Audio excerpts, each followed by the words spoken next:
Hello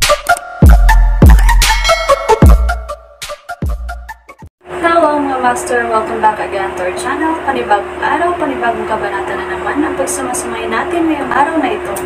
At kung bago ka sa ating channel, pag-click ang subscribe button and hit the notification bell para updated kayo sa ating mga susunod na videos. So mga master, bago natin simulan ang ating kabanata ngayong araw na ito, huwag po sana natin skip yung ads mga master no, dahil malaking bagay na po yan sa ating munting channel. So simulan na natin kabanata ngayong araw na ito. Let's go! Kabanata 3741-3760. Kabanata 3741 hindi nahanap si Kenforth. Ang mga tao ay tumigil sa pakikipaglaban nang marinig ang mga salita ni Levi at humakbang pabalik upang gumawa ng paraan para sa kanya. Nang huminto ang labanan, ang mga buhay na bangkay ay nagpatuloy sa kanilang pagsulong ng walang takot. Sumigaw si Levi, "Scram!" Sa pag-channel ng kanyang basic technique, hindi nagtagal ay binalot siya ng mga gintong halos, na nagmistulang Diyos. Pagkatapos ay tinutukan niya ng suntok ang hindi mabilang na mga buhay na bangkay. Isang suntok na lang ang kailangan para mapalitan ang kulay ng kalangitan habang nalilipad ang mga maitim na ulap na nakasabit dito. Ang marahas na alon ng enerhiya na kasama ng suntok ni Levi ay parang bagyo na nagbabantang lipulin ang lahat ng nasa harapan nito. Basag. Hindi mabilang na mga bangkay ang sinipsip sa puyo ng tubig at agad na naging tambak ng alikabok. Muli, sasabugan ko kayong lahat sa pira-piraso. Sunod-sunod na suntok ang ibinato ni Levi, ikinalat ang maitim na ulap na nagbabadya sa corpse pit. Sa unang pagkakataon sa magpakailanman, ang sinag ng araw ay nagawang tumama sa lupa. Wala kahit isang buhay na bangkay ang natira pagkatapos ng pag-atake ni Levi dahil lahat sila ay naging alabok bago natangay ng hangin. Hindi nagtagal ay natano ang isang napakarilag na bulwagan. Ito ay ang Glorian Order. Makikita ang mga salitang, Glorian Order, na nakasulat sa plaque na nakasabit sa gitna ng bulwagan. Sabi ni Levi sa malalim na boses, "Nandito na tayo." Kumalat at hanapin sila. Nagmamadaling pumasok ang lahat upang simulan ang kanilang paghahanap, napagtanto na ilang sandali pa ay naalis na ang lugar. Kumunat ang noo ni Levi. Nakatakas na sila. Hindi ko inaasahan na ganoon kabilis ang pagtakbo ni Gloria at ng iba pa. Inilabas niya ang kanyang lakas para suklayan ang lugar. Hindi nagtagal, nakadetect siya ng ilang kaina-hinalang aura. "Nakuha mo." Nabalot ng pananabik si Levi, at agad niyang inutusan si Winona at ang ilan pang iba na sundan siya sa paghabol kay Gloria at sa kanyang partido. Tulad ng para sa iba pang partido ni Levi, maaari lamang silang manatili dahil limitado ang kanilang bilis ng paggalaw. Sa pagtakbo ng kasing bilis ng kanilang mga binti, nakita nila Levi, Winona, Mia, at iba pa ang 12-12 ng mga elite mula sa Glorian Order. Masasabi ni Levi na ang mga elite na iyon ay mas malakas kaysa sa mga Fatalis Warriors na nakatagpo nila. Si Levi kasi naabutan na nila tayo. Ipaglaban mo sila. Dapat tayong bumili ng maraming oras hanggat kaya natin para makatakas si Lord Gloria. Mabuhay ang Orden Gloria. Ang 12-12 ng mga elite ay tumigil sa kanilang mga landas at hamarang kay Levi at sa iba pa. Siyempre, narinig ni Levi ang binabalak nilang gawin. Sa malamig na tono, sinabi niya, "Sabihin mo sa akin kung saan tumakas si Gloria, at baka iligtas ko lang ang buhay mo. Walang paraan na malalaman mo ang kinaroroonan ni Lord Gloria mula sa amin, Levi." Tama na yan. Si Lord Gloria at ang Glorian Order ay mabubuhay magpakailanman. Ang mga elite ng Glorian Order ay nagsimulang umawit ng sabay-sabay. Nang makita kung paano sila tumanggi na sumuko, iniutos ni Levi, "Patayin sila. Titingnan ko kung maabutan ko sila." Dahil doon, si Winona at ang iba ay nagpatuloy sa pagpapatupad ng mga utos ni Levi habang si Levi mismo ay sumusunod sa mga aura na kanyang nakita. Di nagtagal, nakahanap siya ng iba pang mga elite ng Glorian Order. Gayunpaman, walang sino man sa kanila ang magpapasakop sa kanya, at sa halip ay pipiliin nilang lumaban hanggang kamatayan. Hindi nagtagal habang sumuko si Levi sa pagsisikap na hikayatin silang magpasakop. Paimpol niyang pinatay ang sino mang elite na nadatnan niya. Bulong niya sa sarili, parang naiwan ang mga taong ito dahil sa sobrang bagal nila. Nang makarating siya sa konklusyong iyon, nasubaybayan na niya si Gloria at ang iba pa ng mahigit 100 milya. Sa harap niya ay isang malawak na kahabaan ng disyerto, at ito ay walang laman hanggat hindi nakikita ng mata. Inilabas muli ni Levi ang kanyang lakas upang maghanap sa lugar, ngunit wala siyang makitang bakas ni Gloria o ng iba pang kasama nito. Walang mga bakas ng paa sa lupa sa ilalim niya, at habang umiihip ang hangin, buhangin ang tumaas sa paligid niya, na nagbabanta na ibaon ang lahat sa ilalim ng lupa. He murmured, "Let's just go a little further." Nagtungo siya sa kailaliman ng disyerto, ngunit wala pa ring bakas ni Gloria at ng iba pa.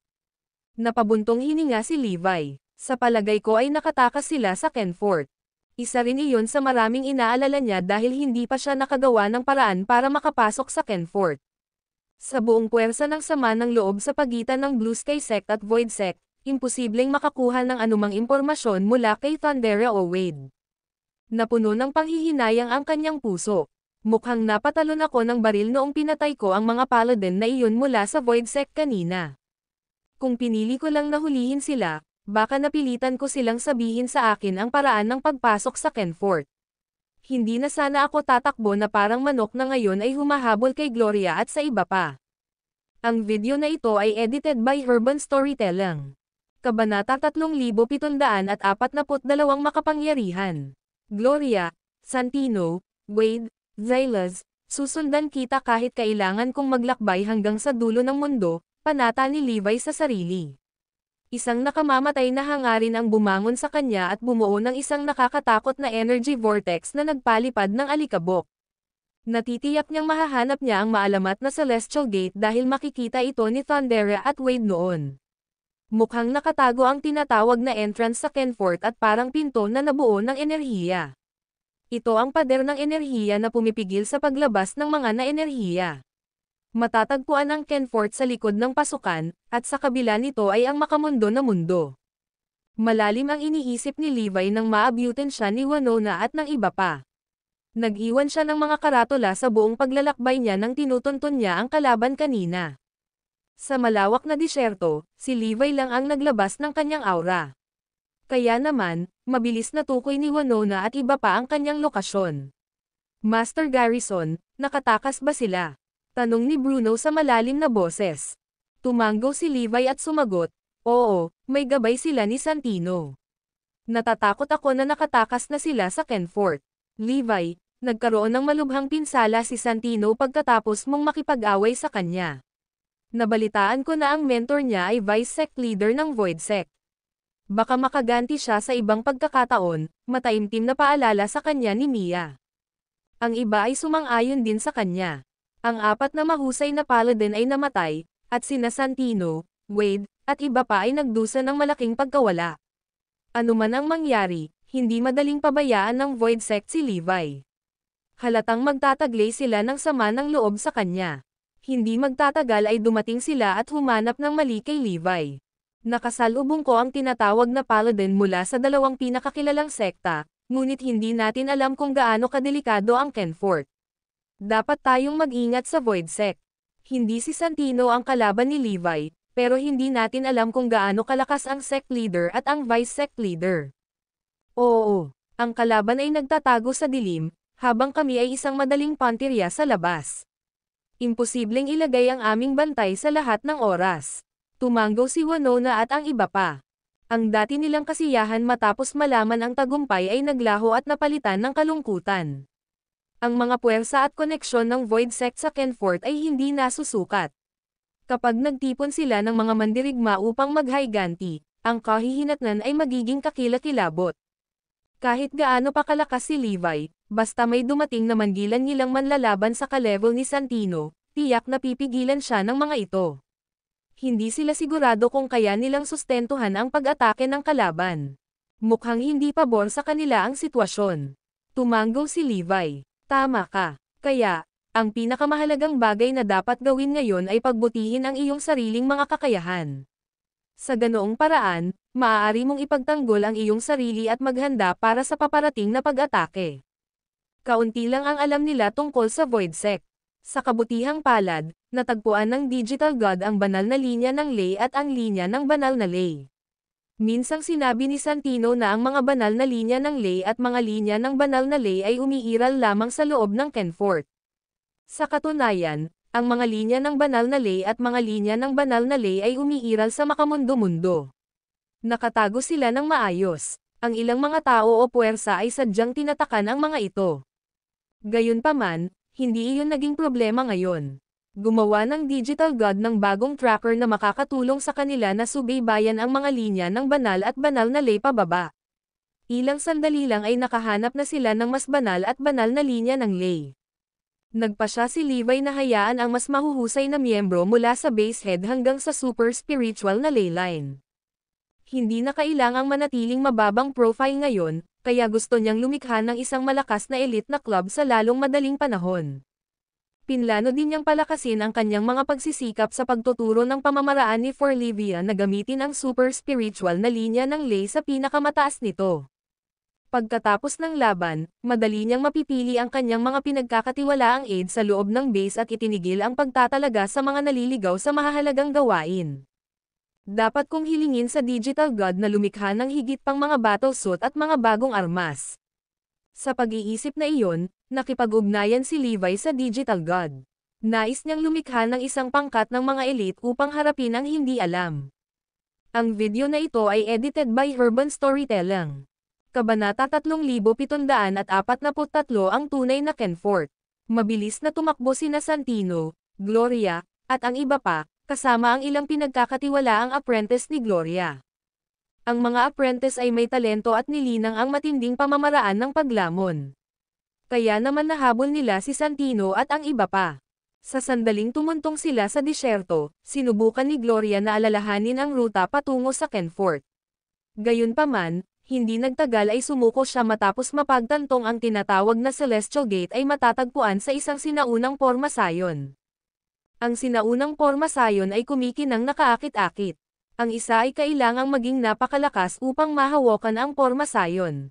Paliwanag ni Santino, yung mga malalakas lang ang may kakayahang mag-activate ng formation at makapasok dito. Mapapanood lang ito ng mga ordinaryong tao sa malayo kahit na nagkataon lang na nadiskubre nila ito. Tahimik na nagtala si Gloria at nakinig na mabuti habang patuloy na ipinapaliwanag ni Santino ang sitwasyon. Nakikita mo ba ang mga taong nakahiga sa lupa na walang malay sa loob ng sinaunang pormasayon? Sila ay may kakayahang mga mandirigma mula sa makamundong mundo. Matapos mahanap ang Celestial Gate at i-activate ang sinaunang formation, hindi nila maisip ang daan papasok at na-stuck sa formation. Magpapadala si Kenfort ng isang gabay upang suriin ang lugar ng regular upang dalhin ang mga taong ito sa Kenfort. Nang marinig iyon, nilinggan ni Gloria si Wade. Parang naramdaman niya ang tanong niya, sinabi ni Wade, "Oo, kami ni Thundera ay natigil sa sinaunang pormasayon noon. Nang maglaon, dinala kami ng isang guide sa Kenfort.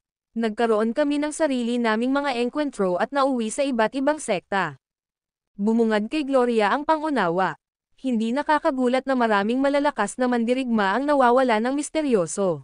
Sa natitirang bahagi ng paglalakbay, walang sino man ang maaaring pumasok ng walang gabay ng isang tao mula sa Kenfort. Bumalik si Santino sa dati niyang mataas at makapangyarihang sarili. Tunay nga, nabigla si Gloria sa sobrang paghahabi ng ruta. Hindi niya maalala ang ruta sa pamamagitan ng memorya lamang. Habang lumalalim sila, mas makapal ang espiritual na enerhiya sa kanilang paligid. Kung tama ang timing, nabaliw na si Gloria sa paglamon ng espiritual na enerhiya. Humigit kumulang 6 na oras silang naglakbay bago lumawak ang kalsada. Ilang sandali pa, natatanaw na nila ang isang malaking kapatagan sa unahan at mga sinaunang tore sa di kalayuan. Oh, ito pala si Kenfort. Excited na bulalas ni Gloria. Pakiramdam niya ay halos hindi nakadikit ang mga paa niya sa lupa dahil sa sobrang saya niya. Ngumuso si Santino. Kakapasok lang namin sa Kenfort. Nasa gilid na kami at hindi pa technically sa totoong Kenfort. Nagulat si Gloria. Kaya nasa gilid lang kami. Nagpatuloy sila sa pagsulong. Makalipas ang ilang oras, sa wakas ay napagtanto ni Gloria ang ibig sabihin ng sinabi ni Santino. Habang lumalalim sila sa Kenfort, mas maraming bundok, talon, at sinaunang kastilyo ang nakita. Ang kahangahangang talon ay lumipad sa matarik na gilid at bumagsak sa isang pool sa ibaba. Ang mga bundok ay napaliligiran ng mga ulap at napakaganda ng ningning. Para silang pumasok sa isang fairy tale. Ang ilan sa malalaking kastilyo ay gawa sa ginto at napapaligiran ng espiritual na enerhiya na tila niyakap ng ambon. Hindi nila maiiwas ang kanilang mga tingin sa ningning. Ang ikinagulat ni Gloria ay ang espiritual na enerhiya ay nasa lahat ng dako, na parang umuulan sa lupa. Wala bang gusto ng mga espiritual na linyang ito? Tanong niya habang nakaturo sa isang spiritual ley line na puno ng espiritual na enerhiya. Nang makita kung gaano ka-bird si Gloria, naramdaman ni Santino ang pagiging higit sa kanya.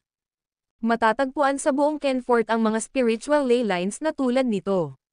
Kahit ang mga hindi importanteng sekta ay ayaw magtayo ng kanilang punong tanggapan dito, panunuyan niya. Halos hindi maitago ni Gloria ang pagkagulat. Ang spiritual ley line na ito ay hindi kasing ganda ng mga super spiritual na ley lines ng Deviant clans, pero halos maihahambing ito sa kanila. Hindi ako makapaniwala na inabandona ito ng mga tao sa Kenfort ng ganoon lang. Hindi na kailangang mabigla. Maraming banal at banal na linya ng ley sa Kenfort lamang. Ang video na ito ay edited by Urban Storytelling. Kabanata 3744 ang kapangyarihan ng Void Sect. Halimbawa, ang Void Sect ay itinayo sa itaas ng ilang divine ley lines, 3 holy ley lines, at hindi mabilang na maliliit na spiritual ley lines, masayang pahayag ni Santino. Hindi napigilan ni Gloria na purihin, tunay nga, ang Void Sect ay may saganang cultivation resources. Lalong tumindi ang pananabik niya kay Kenfort matapos niyang malaman iyon. Empyrean, gaano katagal ang kailangan nating maglakbay bago tayo makarating sa Void Sect? Excited na tanong ni Xylas. Siya ay sinanay sa mas mahinang bersyon ng Extreme Devo-uring teknik at hindi napigilan ang sarili na lumunin ang nakapalibot na espiritual na enerhiya. Unti-unti, napagtanto niya na ang kanyang kapangyarihan ay tumaas at lalong tuwang-tuwa. Matigas na sagot ni Santino, kailangan nating maglakbay ng halos kalahating araw. Sa wakas, nakapagpahinga na si Santino pagkatapos nilang makapasok sa Kenfort. Walang paraan na mahahanap sila ni Levi dito. Kahit na siya ay sapat na malakas upang i-activate ang Celestial Gate, aabutin siya ng mga edad upang mahanap ang eksaktong lokasyon. At saka, kung may sapat na kakayahan si Levi na pumasok sa Kenfort, hindi siya magiging malakas para magdulot ng anumang gulo dito. Walang nagsasalita sa buong paglalakbay. Sa wakas ay nakarating na sila sa Void Sect noong halos tanghali na. Ang punong tanggapan ng sekta ay itinayo sa ibabaw ng 12 ng mga bundok. Ang mga sinaunang bulwagan ay mukhang engrandi at napapalibutan ng ambon. Nagkaroon din ng mga pagbabago sa enerhiya mula sa porma sayon na nakapalibot sa sekta. Ang mga pagbabago sa enerhiya ay kumikinang ng mapanganib sa ilalim ng sikat ng araw. Ang isang tao ay maaaring makakita ng espiritual na enerhiya na lumulubog at nagtatagal sa loob ng porma sayon. Maraming mga ibon at hayop na bihirang makita o hindi nakikita sa makamundong mundo ang tumawid sa mga bundok. Ang mga string na musika ay tumunog mula sa malayo, at ang espiritu ng isang tao ay naaangat pagkatapos makinig dito. Ang musika ay tila nakapagpapasigla sa sensasyon ng isang tao at nagdulot ng adrenaline na dumaloy sa kanyang mga ugat. Maraming tao ang nakaupo na nakakross ang paa sa lupa, humihinga sa loob at labas. Paminsan-minsan, lumulundag sila sa hangin at lumilipad. Parang isang eksenang diretso sa langit. Nako, ang mga taong ito ay talagang malakas. Hindi naiwasang mapansin ni Gloria na may ilang taong humihinga at lumabas ay mas malakas kaysa kay Santino. Nakaramdam pa siya ng kakaibang aura na mas malakas kaysa kay Santino na nakatago sa loob ng sekta. Ang Void Sect ay nabubuhay sa reputasyon nito.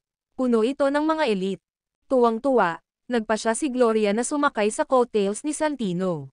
Ito ang Void Sect. Sumunod ka sa akin sa tirahan mo, mayabang nasabi ni Santino. Gusto niyang maging mabuting host sa kanila.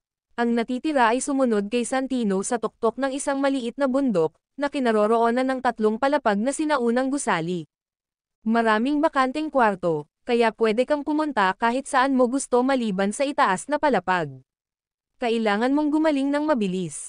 Hahanap ako ng angkop na oras para ipakilala ka sa iba pang Empyrean at sa aking amo. Ang kanyang huling pangungusap ay para sa pandinig ni Gloria. Magalang na tumugon si Gloria, "Got it." Lalong lumakas ang pananabik niya nang maalala niyang ang amo ni Santino ay ang Vice Sect Leader ng Void Sect. Mag-isa lang nakatira si Santino sa gusaling ito kaya marami talagang bakanteng kwarto. Nakahanap ang lahat ng isang bakanteng silid at nagsimulang magpagaling sa kanilang kalusugan. Nagtamo sila ng mga pinsala mula sa pag-atake ni Levi at ng kanyang mga subordinate at pagkatapos ay naglakbay ng malayo. Kaya kailangan nilang magpahinga. Pumunta si Santino sa pinakataas na palapag. Sabay-sabay na nawala ang kanyang kay-abangan. Levi Garrison, maghintay ka lang. Sisiguraduhin kong matitikman mo ang sarili mong gamot, ungol niya. Sa ngayon, hindi siya nang ahas na ipaalam sa kanyang amo ang tungkol sa kanyang pagkatalo. Kung tutusin, nakakahiya ang matalo ng isang pasaway mula sa makamundong mundo na nabali pa ang espadang ibinigay sa kanya ng kanyang amo. Magpapahinga muna ako at planuhin ng mabuti ang aking paghihiganti. Dahan-daang umupo si Santino at nagsimulang magtanim para gamutin ang kanyang mga sugat. Ang video na ito ay edited by Herban Storytelling. Kabanata 3745 mapaghiganti na tao. Maaaring mapahiya at bigo si Santino, ngunit iba ang pag-iisip ni Gloria. Isang panghihinayang na buntong hininga ang pinakawalan niya. Ang lahat ay nasa ilalim ng aking kontrol, kaya hindi ko inaasahan na maging isang pawn ni Levi nang hindi ko namamalayan.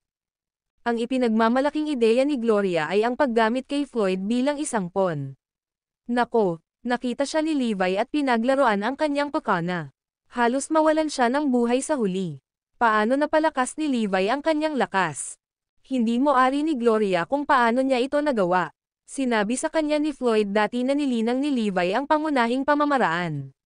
Matagal bago makita ng isa ang mga resulta ng teknik, ngunit pinili pa rin ni Floyd, Phoenix, at ng iba pa na sanayin ang teknik na si Forlivia ang nag-iisip sa sarili. Dapat hiniling ko kay Floyd na kunin sa akin ang technique book ni Levi. Napuno ng panghihinayang si Gloria. Baka malaman ko kung ano ang nangyari kung masusuri ko ng maigi ang teknik niya. Sina Winona, Mia, at ang iba pa ay sinanay dito. Pambihira silang malakas sa laban. Sandali lang, sinanay ba ni Levi at ng iba ang paraan ng paglamon ni Forlivia ng palihim? Isang ideya ang biglang pumasok sa isipan ni Gloria. Siya ay nakinabang ng husto mula sa matinding pamamaraan ng paglamon. Imposible para sa kanya na makamit ito sa loob ng maikling panahon nang walang tulong nito. Si Levi ay isang pisikal na magsasaka. Ang kanyang higit na hawakan ng buto ay kayang hawakan kaysa sa mga ordinaryong magsasaka. Ang pinakamaraming kawalan ng matinding pamamaraan ng pag-on ay mayroong limitasyon sa pag-alam ng isang tao. Kung hindi ko kailangang gamitin ang Heavenly Thunder sa Esoteric Guild para maging mas malakas. Gayunpaman, hindi ito makakaapekto sa isang pisikal na magsasaka. Ganon dapat. Habang pinag-iisipan ito ni Gloria, mas malamang na malamang. Siyempre, hindi pa siya nakakahanap ng sapat na super spiritual na mga linya ng ley para lumunin nila. Gayunpaman, siya ay magiging isang kalamangan dito. Pagkatapos ng lahat, marami silang mga inabandunang linya ng mas marami na sa Kenfort. Kailangan lang niyang magtungo sa mga linya ng paglilinis na hindi palihim at kainin ang kanyang enerhiya upang madagdagan ang lakas. Levi Garrison, sinira mo ang sekta ko. Hindi kita bibitawan ng madali. Sisiguraduhin kong magbabayad ka ng mabigat para dito. Marahas na anunsyo ni Gloria. Isang saksak ng sakit ang tatamaan kay Gloria sa tuwing naaalala niya kung paano naduraj ang Glorian Order, na kanyang itinatag sa kanyang sarili. Kung hindi nakialam si Levi, dominado na niya ang buong mundo ngayon. Ang Glorian Order sana ang pinakamalakas na paksayon kailanman. Higit pa rito, kilala sana si Gloria sa pagiging pinakakarapatan na pinuno, na iniwan ang kanyang pangalan sa kasaysayan. Nako, nabasag ang pangarap niya nang magpakita kay Levi. Ang kanyang pagkamuhi sa kanya ay napakatindi na wala siyang ibang gusto kundi ang pira-pirisuhin siya. Noong nag-away kami, si Levi ay parang hindi niya ginamit ang lahat ng kanyang lakas. Ganun pa man, hindi naman kami ni Santino ang kaparehan niya. Kung sakaling matuklasan niya ang Celestial Gate at makapasok sa Kenfort, nasa panganib ako. Sa pag-iisip na iyon, si Gloria ay naging balisa at hindi mapakali. Kilalang kilala niya si Levi. Halatang hahanapin niya ang daan papunta sa Kenfort. Si Levi ay isang mapaghiganting tao. Naaalala kung gaano kahusay ang Void Sect, nakikita si Gloria. Kung kikilos ang mga miyembro ng konseho ng Void Sect, hindi makukuha ni Levi ang gusto niya kahit na pumunta siya dito. Nag-aalala lang ako na hindi ako papanig ni Kenforth at kalabanan si Levi.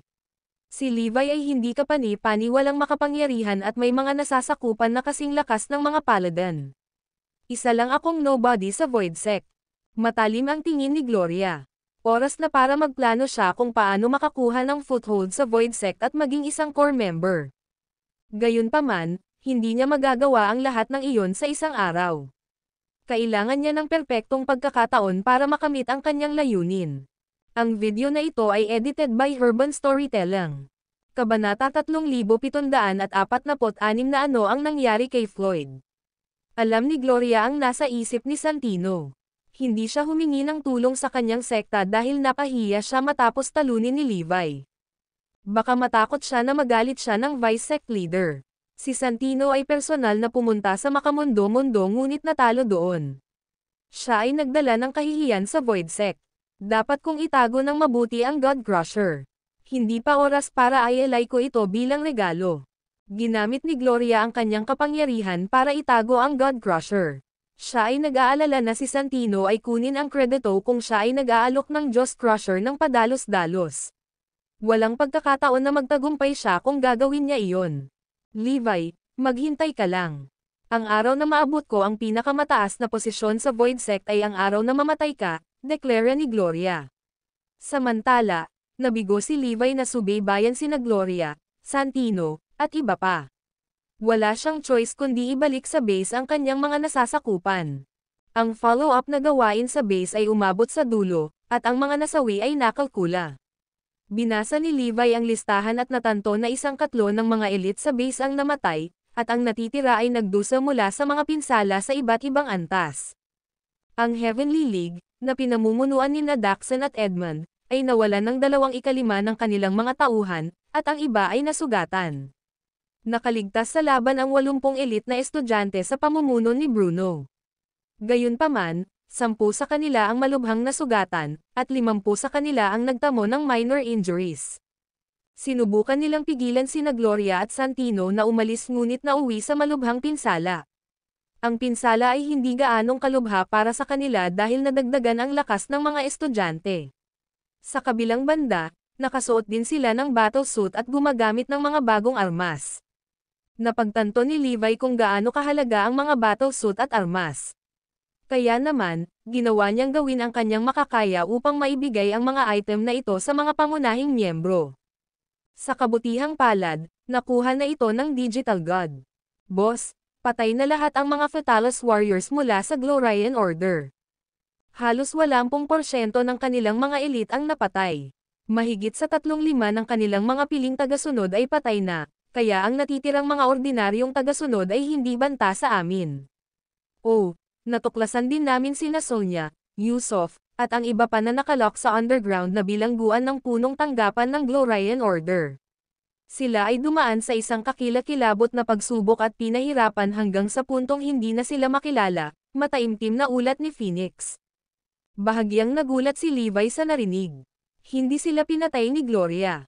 Oo, tumanggaw si Phoenix at nagpapaliwanag, ayon kay Sonya. Iniligtas niya ang kanilang mga buhay upang matulungan nila ang kanyang paglaki. Baliw siya. Anong klaseng fetish yan? Malamig na tugon ni Levi.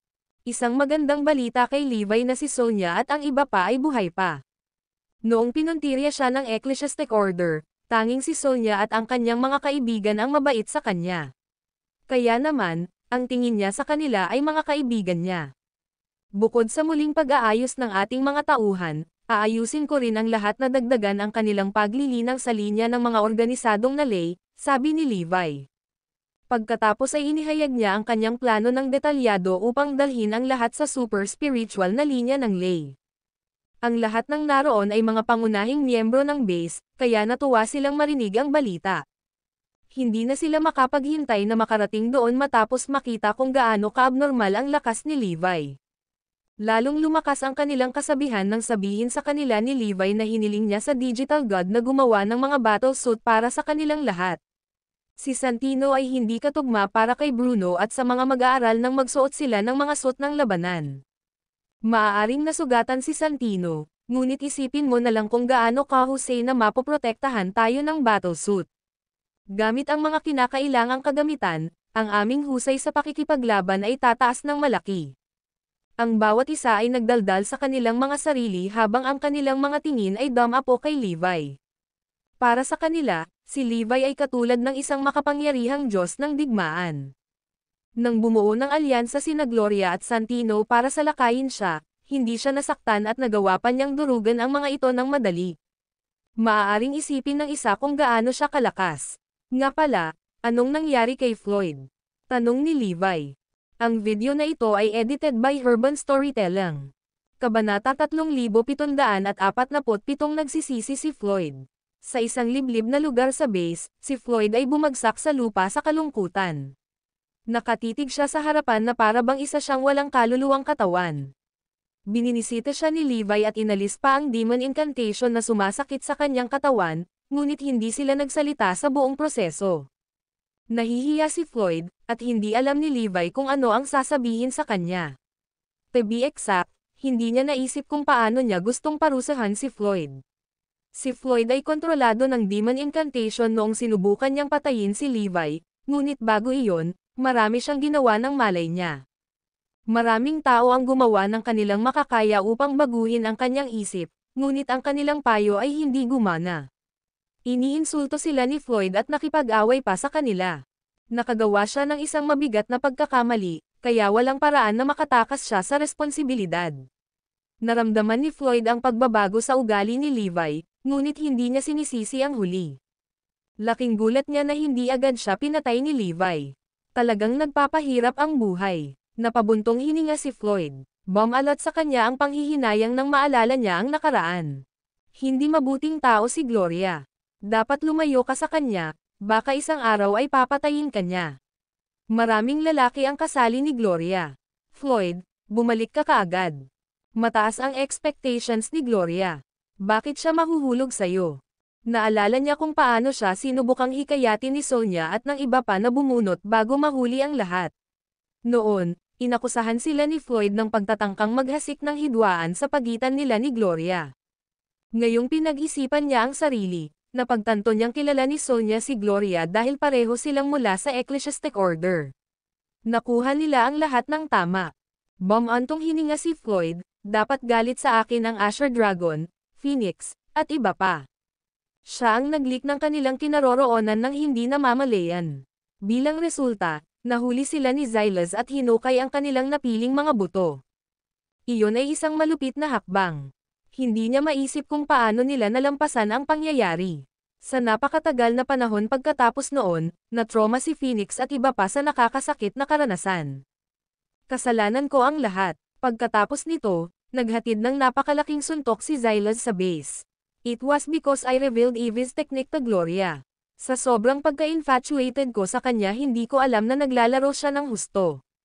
Ako ay tulad ng isang tanga. Noon, sinabi ni Gloria na hindi siya interesado sa pamamaraan ni For Levi ngunit sadyang sinabi sa kanya sa maingat na paraan na may itinatago si Levi sa kanya tungkol sa pamamaraan. Kilala niya ito ng husto upang matiyak na pupunta siya sa For Levi upang magtanong tungkol sa pagkatapos ng pamamaraan nang marinig ang kanyang mga salita. Nagkunwaring nasaktan si Gloria para hindi siya mapaghinalaang nagsasanay ng palihim na pamamaraan. Nakuha din niya si Floyd na magtanim para hindi siya mawala sa kanyang sarili sa paglilinaw. Habang tinitiyak ni Floyd na hindi itinuro ni For Livia ang sinuman sa pamamaraan, walang nakakaalam na nalik na ito kay Gloria.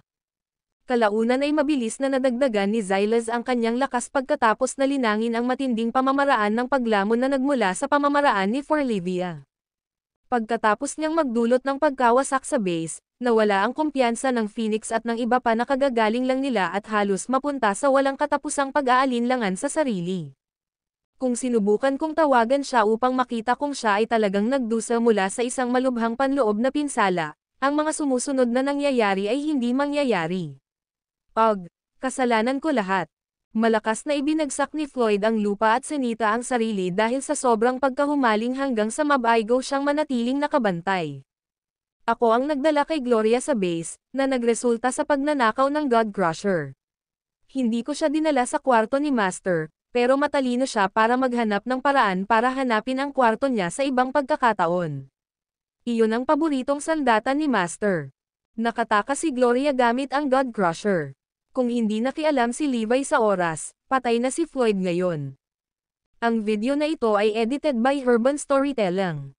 Kabanata 3748. How could she do this to me? Mas gugustuhin ko pang mamatay noon kaysa magdusa pagkatapos malaman ang katotohanan. Isang mahabang buntong hininga si Floyd habang tumindi ang kanyang pagkalungkot. Nagkaroon ng pagkakataon si Master na alisin ang banta bago ito maging masyadong malaki. Ako ang naglantad ng kanyang plano nang hindi sinasadya, kaya't hindi nakatakas si Gloria sa oras. Kung hindi ko ginawa iyon, hindi mangyayari ang mga sumusunod na pangyayari. Tinitigan ni Floyd ang mga labi ng base. Nanatili pa rin ang baho ng dugo sa hangin. Sa kabila ng hindi pagtatanong tungkol sa mga nasawi, alam ni Floyd na marami ang nasawi. Maaari niyang pigilan si Gloria ngunit sa halip ay ibinulgar ng paulit-ulit ang kanilang mga sikreto. Dahil dito, paulit-ulit na napunta si Gloria. Kabog, kabog, kabog. Tumunog ang mga yabag. Itinaas ni Floyd ang kanyang ulo at nakita si Sonia, Yusuf, at mga katulad nito na gumagawa ng physical therapy sa hindi kalayuan. Nawalan sila ng kanilang mga kasanayan sa paglilinang ngunit nakabawi ng sapat upang makapaglakad-lakad, salamat sa mahimalang gamot na ibinigay ni Levi. Kasalanan ko na wala sila sa cultivation skills nila. Kung hindi ko lang sinabi kay Gloria ang tungkol sa kanila nang walang ingat, hindi sila madakip ni Silas ng mabilis. Ibinaba ni Floyd ang kanyang ulo. Sa sandaling ito, lubos niyang ninanais na lumunin siya ng lupa. Matapos mahuli, inakusahan ni Sonia si Gloria bilang pinuno ng Glorian Order. Kung pinili niyang magtiwala sa kanila, ang base ay maaaring gumawa ng mga hakbang sa pag-iwas sa oras. Maaari pa silang magkusa na salakayin at sirain ang Glorian Order. Sa ganoong paraan, hindi mangyayari ang labanan, at ang mga elite sa base ay mabubuhay pa sa halip na isakripisyo ang kanilang buhay. Kasalanan ko lahat, kasalanan ko, **starred ako. Namatay ang mga kasama ko dahil sa akin. Itinaas ni Floyd ang kanyang mga kamao nang mariing bumaon ang kanyang mga kuko sa laman ng kanyang mga palad. Wala man lang siyang naramdamang sakit nang tumulo ang dugo mula sa kanyang nakakuyom na mga kamao. Siyempre, ang mga pangyayaring iyon ay hindi sapat upang ipadala si Floyd sa bingit ng kawalan ng pag-asa. Ang pinakamasakit sa kanya ay ang katotohanang sinubukan niyang patayin si Levi. Inalagaan siya ni Levi at itinuro sa kanya ang lahat ng nalalaman niya. Itinuring din siya ni Levi na parang pamilya. Nako, ang nakuha niya ay pagtataksil sa huli. Alam ni Floyd na siya ay nasa ilalim ng kontrol ng demon incantation, ngunit kung hindi siya infatuated kay Gloria, hindi siya magkakaroon ng pagkakataong i-activate ito. Sa kabutihang palad, napagtanto ni Levi na may mali bago nangyari ang anumang bagay. Kung matagumpay na napatay ni Floyd si Levi, ang kanyang kasalanan ay hindi na mababawi. Ang haggard na mukha ni Zoe, ang batang mukha ni Forlivia ay may bahid ng Simon Gott, ang Asher Dragon at ang pagkabalisan ni Phoenix. Sari-saring imahe ang bumungad at bumalot sa isip ni Floyd na ikinahihilo. Nasa point na siya ng breakdown. Kasalanan ko ang lahat. Ako ay isang makasalanan na hindi karapat-dapat na mabuhay. Huli na para ibalik ang oras. Kaya ang tanging magagawa ko lang ay mamatay para makabawi sa mga kasalanan ko. Sa pag-iisip na iyon, inilabas ni Floyd ang isang punyal mula sa kanyang mga braso at itinutok sa kanyang puso. Nagpasya siyang wakasan ang kanyang makasalanang buhay.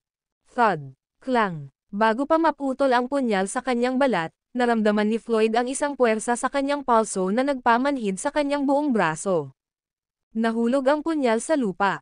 Master. Tumangala si Floyd at nakita ang figure ni Levi sa di kalayuan. Bakit hindi mo ako hayaang mamatay? Napaungol siya sa hapdi. Ang mga duwag lang ang pipiliin na mamatay. Alam mo na ang pagkakamali mo ngayon, kaya oras na para harapin mo ang mastermind, boses ni Levi ang umalangaw-ngaw sa kanyang isipan. Ang mga salita ni Levi ay nagpapaliwanag kay Floyd.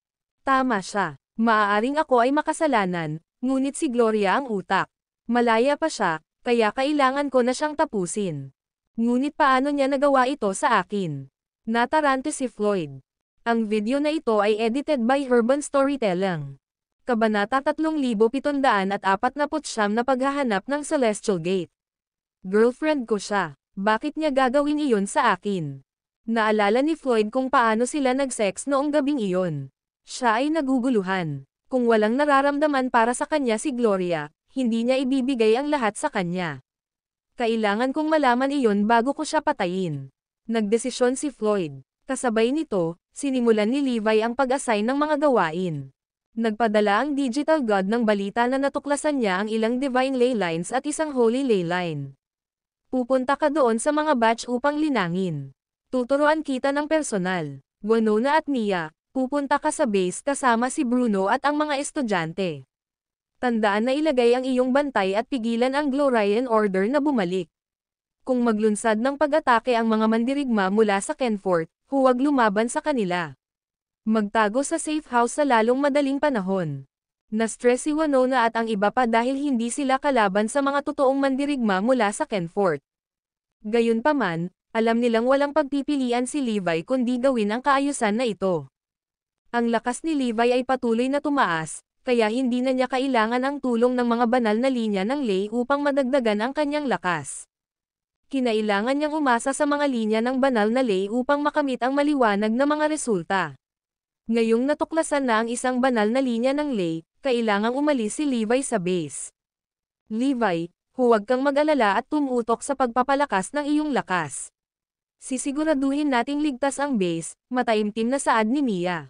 Nang maramdaman ang kanyang pagkabalisa, inaliw siya ni Levi, huwag kang mag-alala. Babalik ako sa base para suriin ka paminsan-minsan.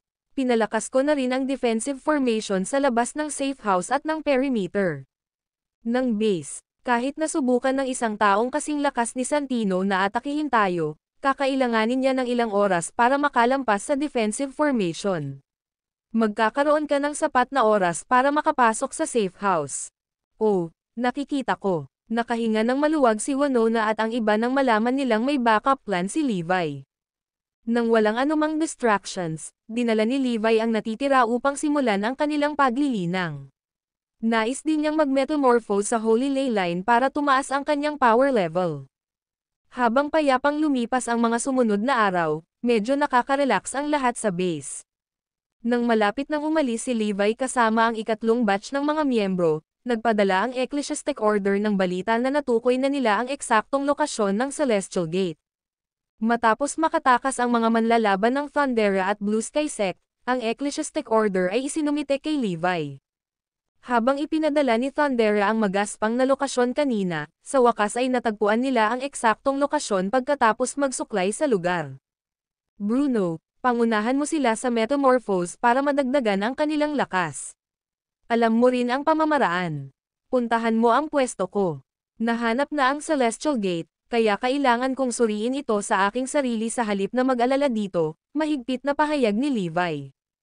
Hindi niya alam kung gaano kadelikado si Kenfort. Kaya, ito ay ang perpektong pagkakataon upang suriin ito sa kanyang sarili at ihanda ang kanyang sarili. Huwag kang mag-alala, Master Garrison. I promise to complete the mission, confident na sabi ni Bruno. Pagkatapos mag-metamorphosing ng kanyang katawan, si Bruno ay bumuti ng husto.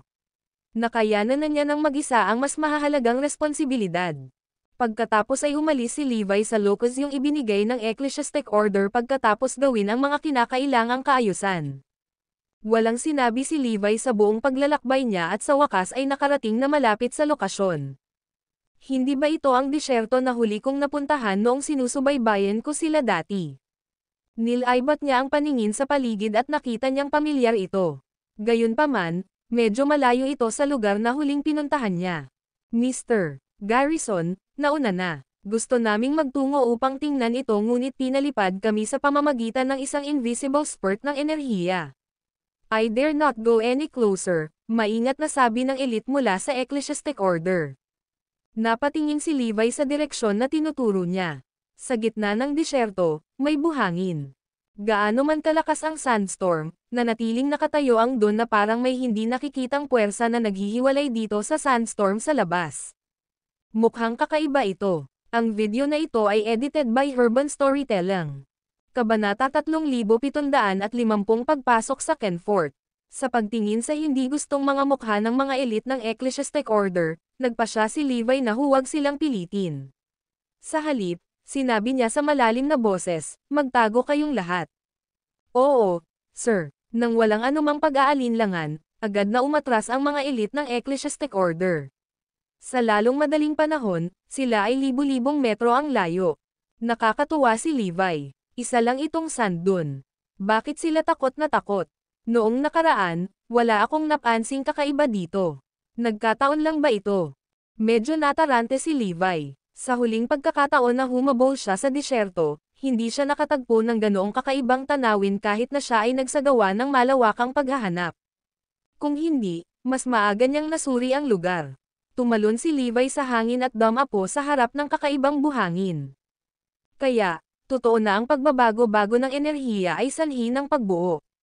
Matapos tingnang mabuti, nakita ni Levi ang walang katapusang daloy ng pagbabago-bago ng enerhiya malapit sa buhangin.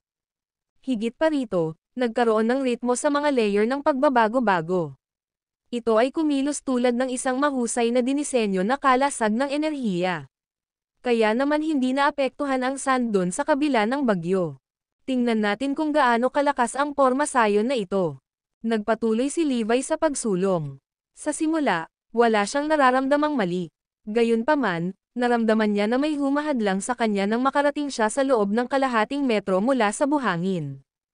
Ang pagbabago-bago ng enerhiya na naramdaman niya kanina ay biglang naging maliwanag, at 7 iba't ibang kulay ang lumitaw habang ang araw ay sumikat dito. Ito ay nakasisilaw. Habang papalapit siya, mas lumakas ang kapangyarihan ng kalasag. Hindi nakakagulat na ang mga tao ng Ecclesiastic Order ay takot na takot. Kung hindi ako sapat na malakas, pinalipad ako ng puwersang ito at nagdulot pa ng mga pinsala sa loob. Nagpatuloy si Levi sa pasulong na may kalmadong kilos. Ang kanyang gininto ang katawan ay sumama sa makapangyarihang kalasag. Ito ay talagang isang malakas na puwersa. Medyo nagulat si Levi. Ang puwersang iyon ay katumbas ng pinakamalakas na suntok ni Cyrus. Ang sinumang hindi sapat na malakas ay naharang ng pormasayon.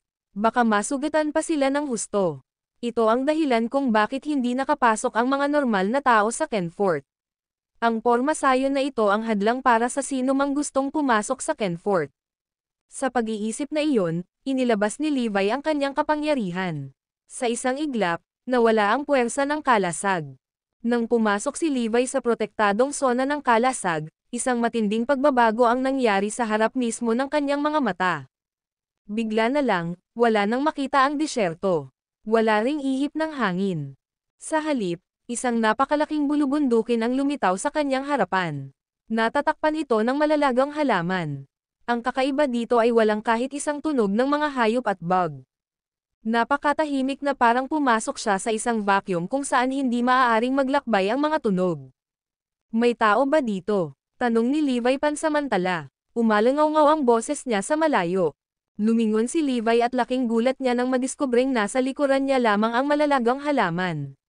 Wala na ang mga elite na iyon mula sa Ecclesiastic Order. Mukhang ang pormasayon na ito ay hindi lamang pinapanatili ang mga normal na tao sa labas ngunit din gumugulo sa paningin at pandinig ng isang tao. Alam na alam ni Levi ang mahimalang kapangyarihan ng sinaunang pormasayon. Noong nakaraan, ang isang tiyak na strategist ng militar ay nagawang mahuli ang libu-libong sundalo na humahabol sa kanya sa isang kagubatan. Ang paggamit ng isang pormasayon ay sapat na upang lumikha ng ibang mundo. Kung walang patnubay ng mga tagaloob, ang isa ay malamang na makulong sa pormasayon magpakailanman. Dahil narito ako, maaari ko ring suriin ito. Nagpatuloy si Levi sa pagsulong. Sa lalong madaling panahon, nakita niya ang 2 tansong pintuan sa ibaba ng burol. May mga katanji tanging ukit sa mga tansong pintuang iyon. Sa gitna ng mga tarangkahan, ang salitang, Kenfort, ay nakasulat sa sinaunang pagsulat. Si Kenfort kaya ang nasa likod ng mga pintong ito. Sa unang pagkakataon sa kanyang buhay, hindi sigurado si Levi. Dapat ba akong pumasok sa buong bagong mundong ito? Maaaring may hindi kilalang mga panganib sa likod ng mga pintong iyon. Bagamat natalo na niya si Santino at ang iba pa, hindi niya alam kung gaano karaming manlalaban ang nasa Kenfort. Dahil nahanap ko na ang lokasyon ng Celestial Gate, babalik ulit ako kapag tumaas ang kapangyarihan ko.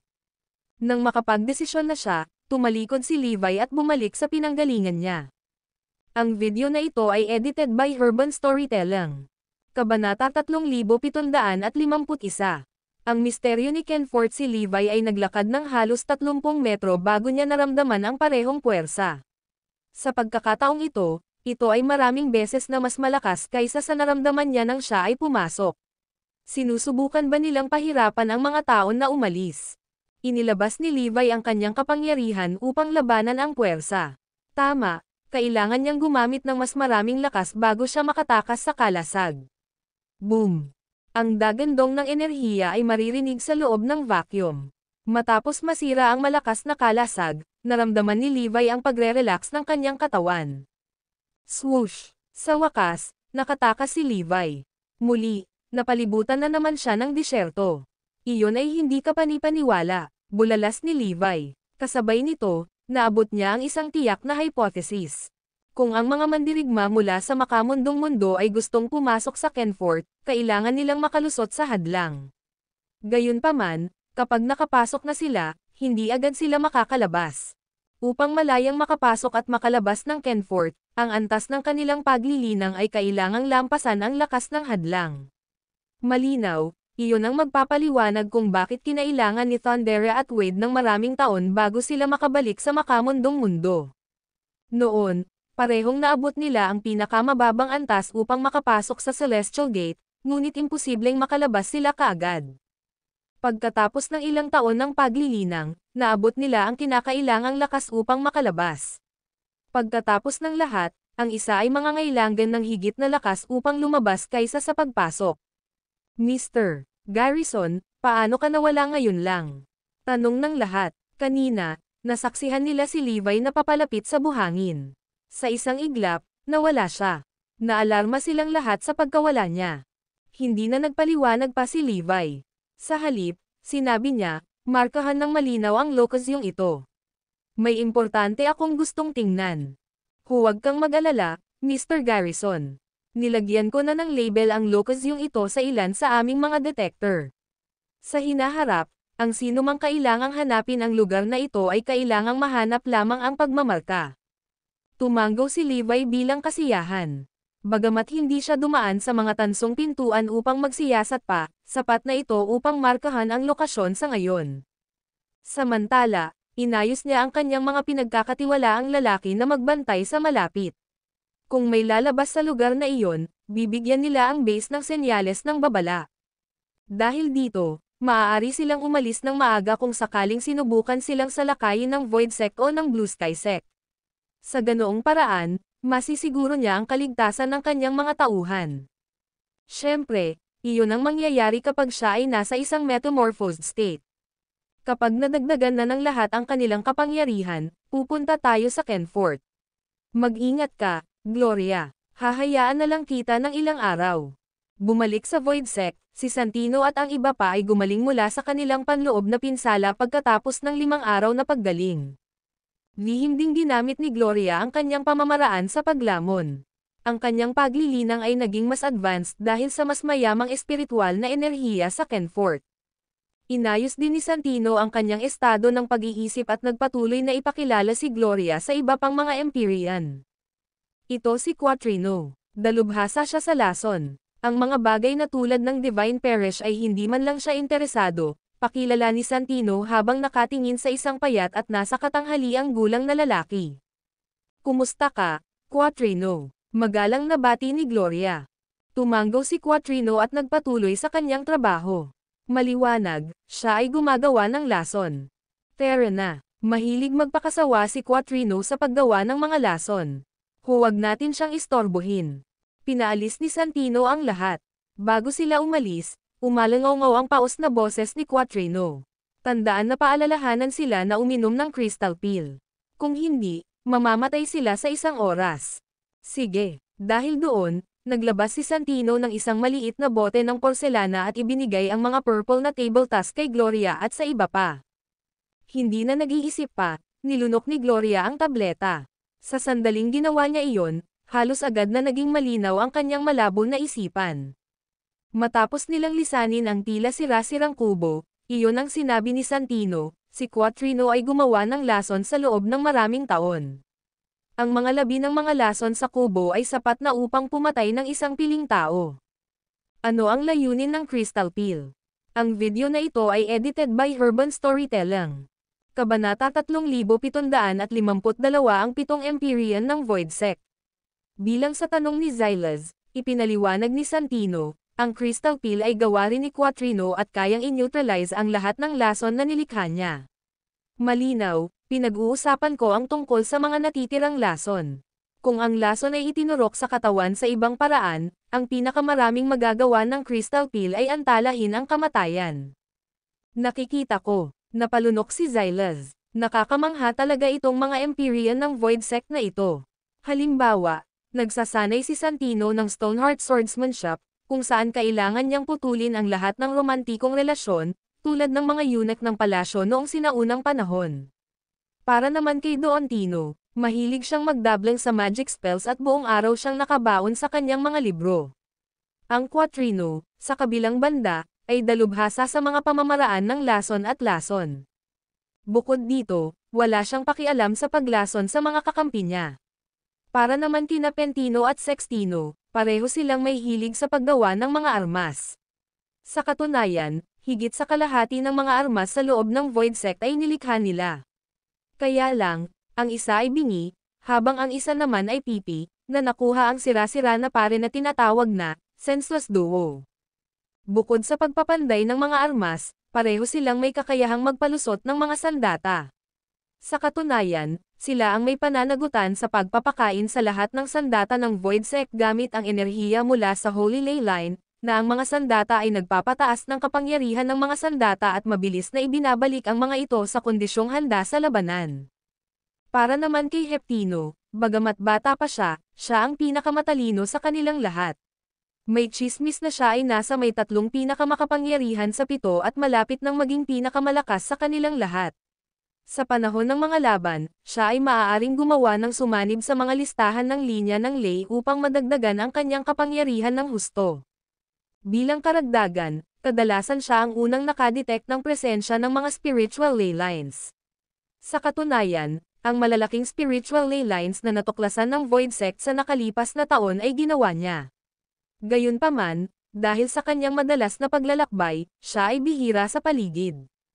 Habang nagsasanay maging mas malakas sa labas ng mundo, abala rin siya sa pag-secure ng mas maraming hitsura para sa sekta. Isa na lang ang kulang sa atin sa 7 Empyrean, si Primo. I wonder kung anong klaseng tao siya. Napuno ng galit si Gloria dahil wala sa 6 na Empyrean doon, kasama si Santino, ang nagpakita ng interes sa kanya. Para naman kay Heptino, wala man lang siya sa Void Sect. Ang daming lalaking malakas sa pag-iisip. Ang aking invincible charm technique ba ay sa wakas ay magugulo dito sa Void Sect? Galit ang sigaw ni Gloria, bagaman karamihan sa nararamdaman niya ay galit.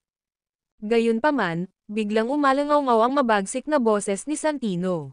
Gloria, bago mo makilala si Primo, may sasabihin muna ako sa iyo tungkol sa kanya. Ang iyong payo ay lubos na pinahahalagahan, Santino. Nang mapansin ni Gloria ang pagbabago ng mood sa loob ni Santino, bigla siyang nakaramdam ng pangamba. Nang makilala niya ang iba pang mga Empyrean, si Santino ay relaxed sa buong oras. Pero ngayon, halatang balisa siya. May mahirap ba si Primo? Base sa ibang Empyrean, natatakot akong magkaroon ng overpowering aura si Primo. Matapos ang mahabang katahimikan, unti-unting nagsalita si Santino. Si Primo ang pinakamalakas sa amin at ang paboritong alagad ng pinuno ng sekta.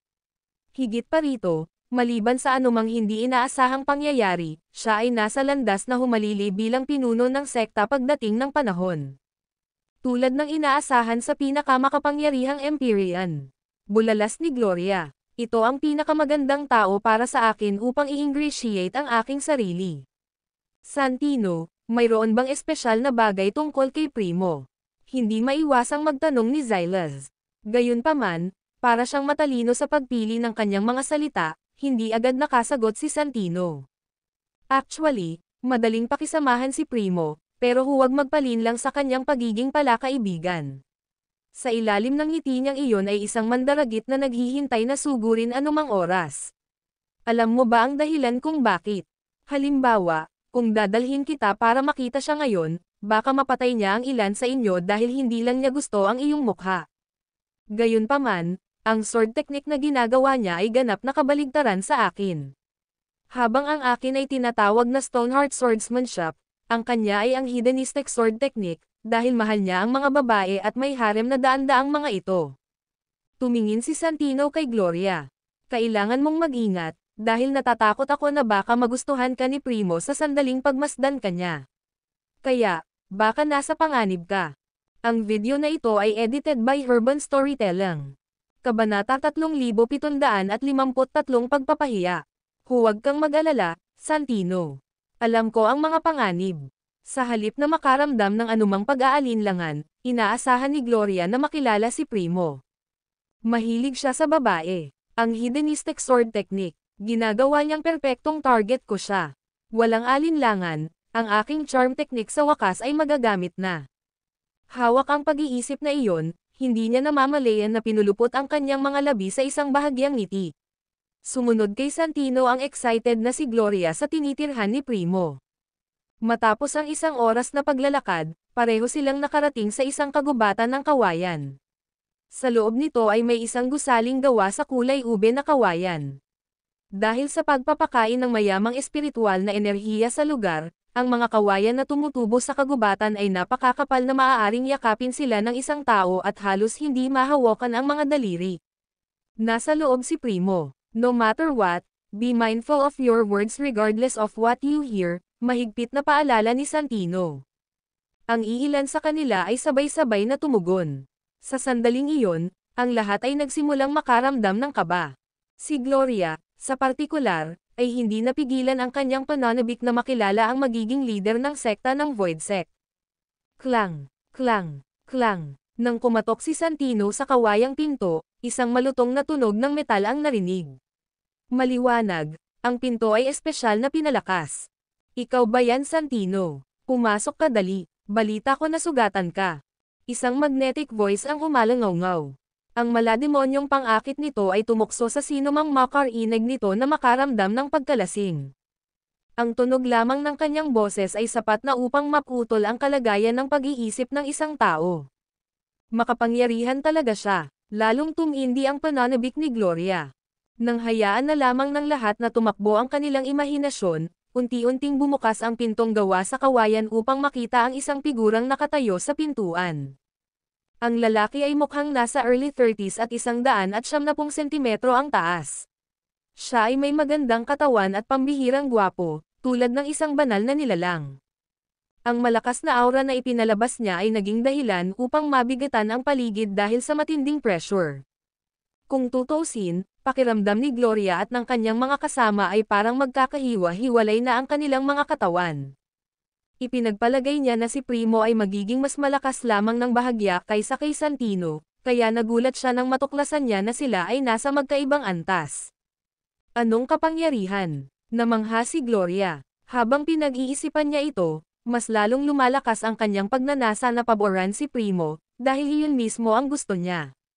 Sa madaling sabi na natigilan, mabilis na ipinaliwanag ni Santino, Primo, ang mga taong ito ay mula sa makamundong mundo. Ang nakatutuwang si Primo ay nagpunas ng tingin sa kanilang mga mukha. Kasabay nito, pinagmasdan din nila ang kanyang reaksyon. Samantalang si Gloria naman, pasimpleng nawala sa sarili habang namamangha sa lakas nito. Mukhang medyo talented ka. Kung mayroon kang oras, ikalulugod kong bigyan ka ng ilang mga payo. Sa gitna ng pagpapatakbo ng kanyang imahinasyon, biglang umalangaw ang boses ni Primo mula sa kanyang likuran. Salamat sa iyong magandang alok, Primo. Wala na akong mahihiling pa. Si Gloria ay likas na nagsimulang purihin siya. Manamham, malaki ang potensyal mo. Nabighani si Primo sa kagandahan ni Gloria sa unang tingin. Dahil alam ni Gloria ang kanyang paraan sa paligid ng mga lalaki, mabilis niyang nakuha si Primo upang mahalin siya pagkatapos ng maikling palitan. Mabuti, mabuti. Gusto ko siya. Santino, ang paglalakbay mo sa makamundong mundo ay hindi isang pag-aaksaya na nakatagpo ka ng isang taong may kakayahan. Maliban sa aking sarili, siya ay talagang higit sa lahat sa sekta. Ang pambabola ni Gloria ay nagparamdam kay Primo na siya ay nasa Cloud9. Hindi nagtagal, siya ay nanirahan sa void sect ng madali. Maging ang ibang mga celibate na Empyrean ay nagsimulang magkaroon ng interes sa kanya. Makalipas ang ilang araw, ang balita ng pagkatalo ni Santino ay nakarating sa pandinig ng Vice Sect Leader, si Geraint Irconhate, na ikinagalit nito. Hindi lamang ang kanyang paboritong disipulo ang labis na nasugatan ng isang magsasaka mula sa makamundong mundo, ngunit ang sinaunang espada na personal niyang ipinasa kay Santino ay nawasak din. Ito ay isang matinding kahihiyan. Iutos kay Santino na mag-isa para pag-isipan ang kanyang kabiguan. Nang marinig ang utos, nawala ang dating pagmamataas ni Santino at naging malungkot sa pag-iisa. Noong una, inakala ni Gloria na maghihiganti si Geraint sa ngalan ni Santino. Taliwas sa kanyang mga inaasahan, napunta siya sa nag-iisang pagsasanay sa halip. Nang makita niyang tila wala itong pakialam sa pagkatalo ni Santino at pagkamatay ng ilang paladin, napuno ng galit si Gloria. Ang video na ito ay edited by Urban Storytelling. Kabanata 3754 ang Ultimate Forging Technique ng Kenforth.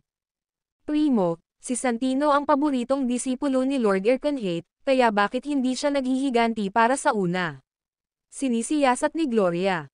Pagkatapos ng ilang araw na magkasama, ang relasyon ni Gloria at Primo ay bumuti ng husto. Maliban sa huling yugto, nagawa na nila ang bawat matalik na pagkilos na posible. Dahil dito, si Gloria, hindi na kasing maingat na gaya ng dati, ay kumilos sa lalong nakaka-relax na paraan sa harap ni Primo. Imbes na mainas, natuwa si Primo sa pakikisalamuhan nilang dalawa. Kaya naman, hindi siya nagmamadaling pilitin si Gloria na ibigay ang sarili sa kanya.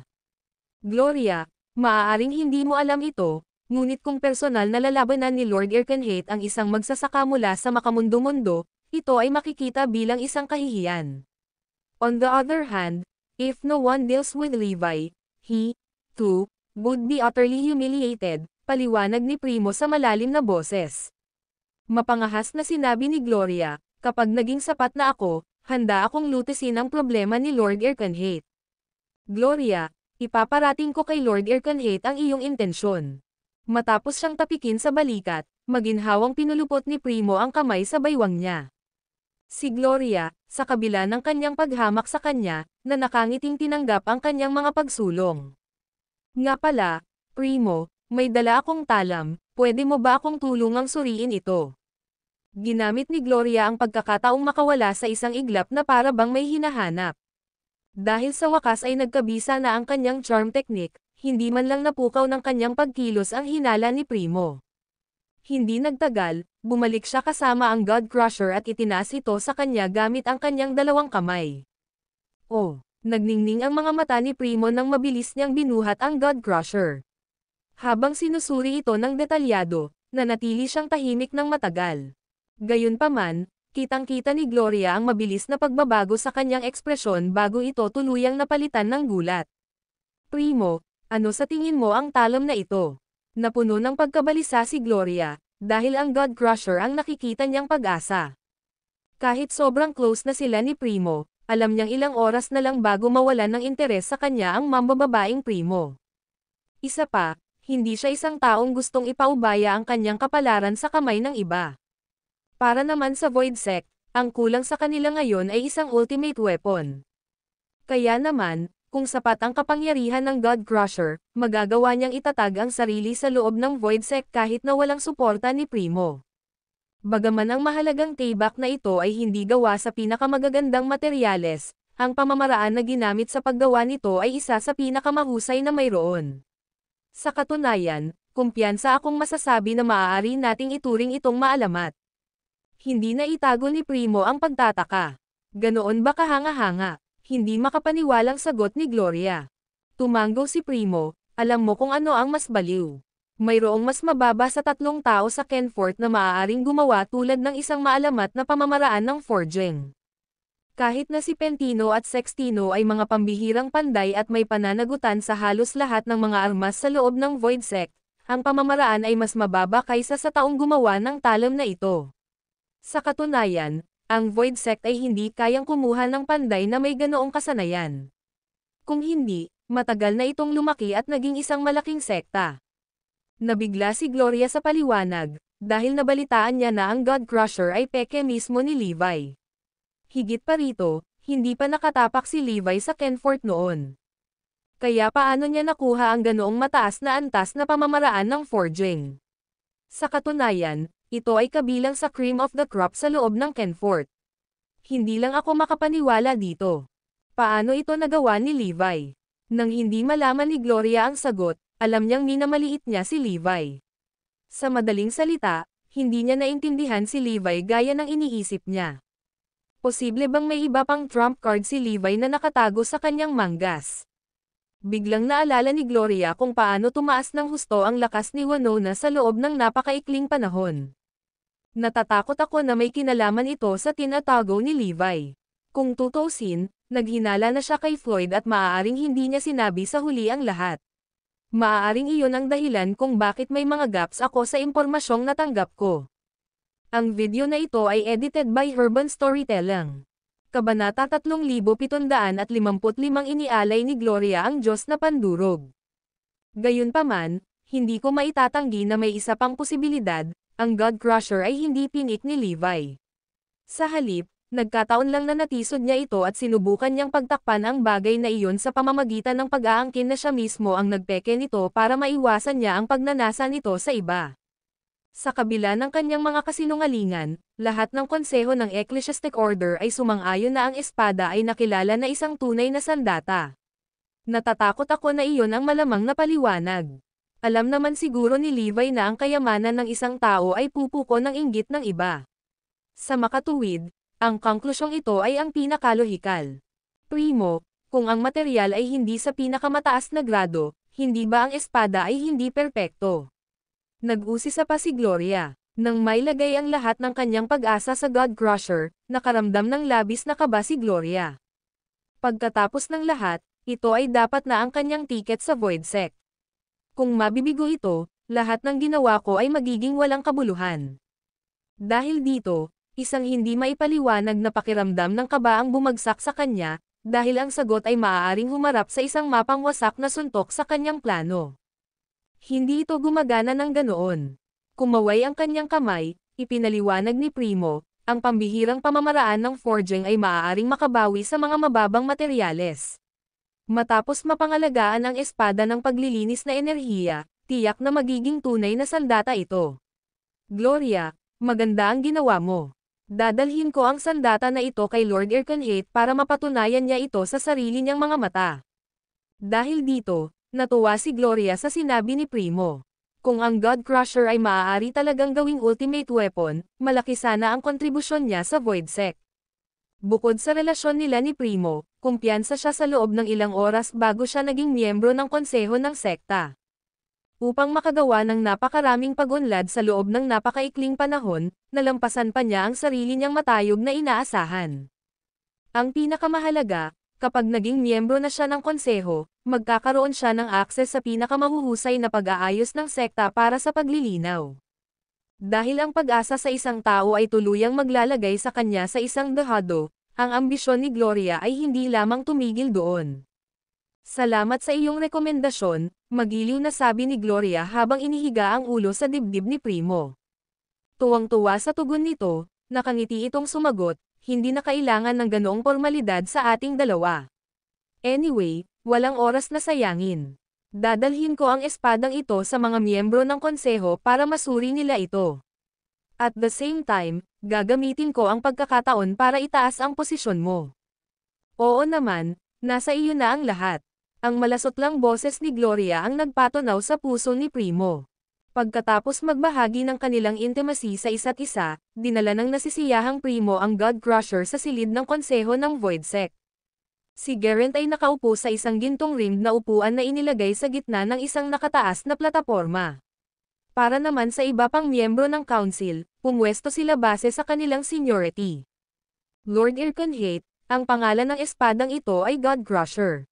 Inihahandog ito sa atin ni Gloria Gaston, ang namumuong magsasaka na si Santino na ibinalik mula sa makamundo na mundo. Pagkatapos ng maikling paghinto, nagpatuloy si Primo, gayunpaman, tinanggap ko na siya bilang aking disipulo. Ang pamamaraan ng forging sa espadang ito ay lampas sa aming mga kakayahan. Ito ang gawain ng isang tunay na master. Tama na yan. Sa katunayan, iilan lamang sa loob ng Kenfort ang may sapat na kasanayan upang makagawa ng ganoong bagay. Sina Primo at Sextino ang unang nagpahayag ng kanilang mga pananaw. Pagkatapos ng lahat, sila ay dumating pagdating sa pagmamik ng mga armas sa loob ng Void Sect. Ito ay isang kamangha-manghang sandata. Ang espadang ito ay tiyak na magdadala sa Void Sect sa susunod na antas. Hindi ko inaasahan na ang mundong-mundo ay magbubunga ng napakahusay na espada. Ito ay tiyak na isang eye-opener para sa akin. Sa gitna ng papuri ng lahat ng naroroon, lumalim ang ngiti sa mukha ni Primo. Nang sa wakas ay ibigay ang God Crusher kay Garen, tuwang-tuwa siya matapos itong suriin ng detalyado.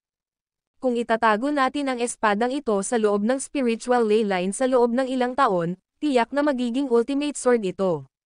By that time, our status within Kenfort would be elevated to the next level, deklara ni Garen bago humagalpak ng tawa. Ang tanging dahilan kung bakit ang Void Sect ay isang medium-sized na sekta pa rin ang kakulangan ng isang super armas. Ngayong mayroon tayong God Crusher, sa wakas ay napunan na ang puwang. Ang kailangan lang nating gawin ay maghintay ng ilang taon, at ang Void Sect ay makakakita ng pagbabago. Primo, sa pagdadala sa amin ng Diyos na pandurog, hinihirang ko si Gloria bilang pinakamababang elder at inilalagay ko siya sa iyong utos. Tandaan na sanayin mo siya ng mabuti. Ang video na ito ay edited by Urban Storytelling. Kabanata 3756 na Gloria pagkuha ng higit pang mga mapagkukunan. Maaari rin nating paikliin ang nag-iisang tagal ng pagsasanay ni Santino. Mayroon bang sino mang sumasalungat dito? Tanong ni Garen sa mahinang boses.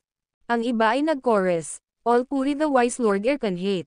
Dahil naitatag ni Gloria ang magandang relasyon sa iba, ang 7 Empyrean ay walang ibang masasabi kundi magagandang salita tungkol kay Gloria. Higit pa rito, si Gloria ay nagkaroon ng hindi malinaw na romantikong relasyon kay Primo. Kahit na wala ang God Crusher, walang makakapagsabi tungkol kay Gloria na maging pinakamababang elder. Ako ang dapat naligtas na panatilihin ang God Crusher sa ngayon, at pupunta ako sa Holy Ley Line para gamitin ito. Na-dismiss. Para bang natanggap ni Garen ang pinakadakilang kayamanan na nakita niya. Natitiyak niya na ang muling pagkabuhay ng Void Sect ay hindi magtatagal. Natuwa rin si Primo, at si Gloria ay naging elder at bahagi ng mga miyembro ng konseho ayon sa gusto niya. Pwede ring ipakita ni Primo kung gaano siya kakul. Pagbalik ni Primo sa bahay, nakita niya si Gloria na naglalakad sa kagubatan na mukhang balisa. Mabilis na lumapit si Gloria kay Primo at nahihiyang binati, "Primo, bumalik ka na." Pinulupot ni Primo ang kanyang braso sa baywang ni Gloria at pinitik ang kanyang dreadlocks. Nakangiting sabi niya, "Namiss mo ba ang gwapo ko? Huwag kang mag-alala, aking magandang ginang. Binigyan ka ni Lord Erkanhate ng pamagat ng pinakamababa sa elder ng Void Sect sa aking pagpupumilit. Dinala din niya ang God Crusher sa Holy Ley Line para gamitin ito. Sigurado ako na, sa loob ng ilang taon, ito ay magiging isang makapangyarihang sandata." Pinakakamamang elder. Tuwang-tuwa si Gloria, ngunit bakas sa mukha niya ang pagkadismaya.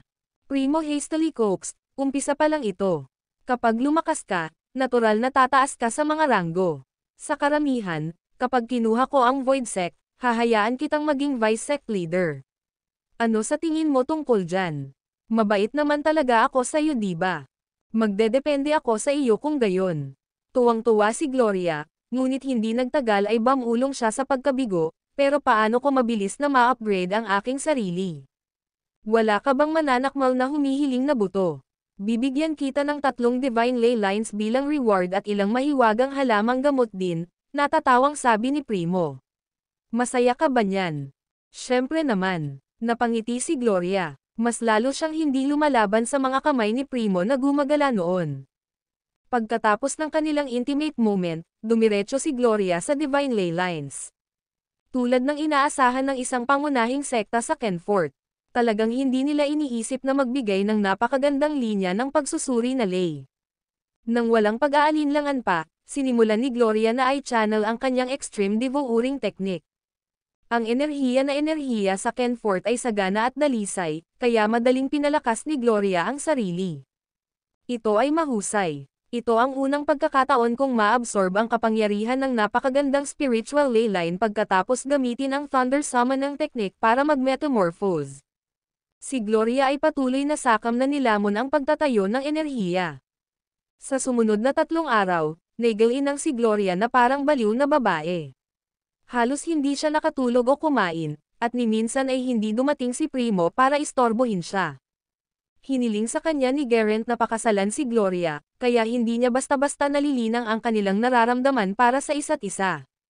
Makalipas ang isa pang 3 araw, dahan-daang bumantong hininga si Gloria bago binuksan ang kanyang mga mata.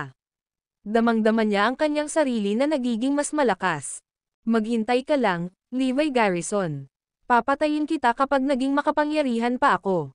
Lumalaki ang kumpiyansa ni Gloria, sapagkat nadama niya na ang mga bagay para sa paglilinang sa makamundo na mundo ay hindi maihahambing sa mga nasa Kenfort.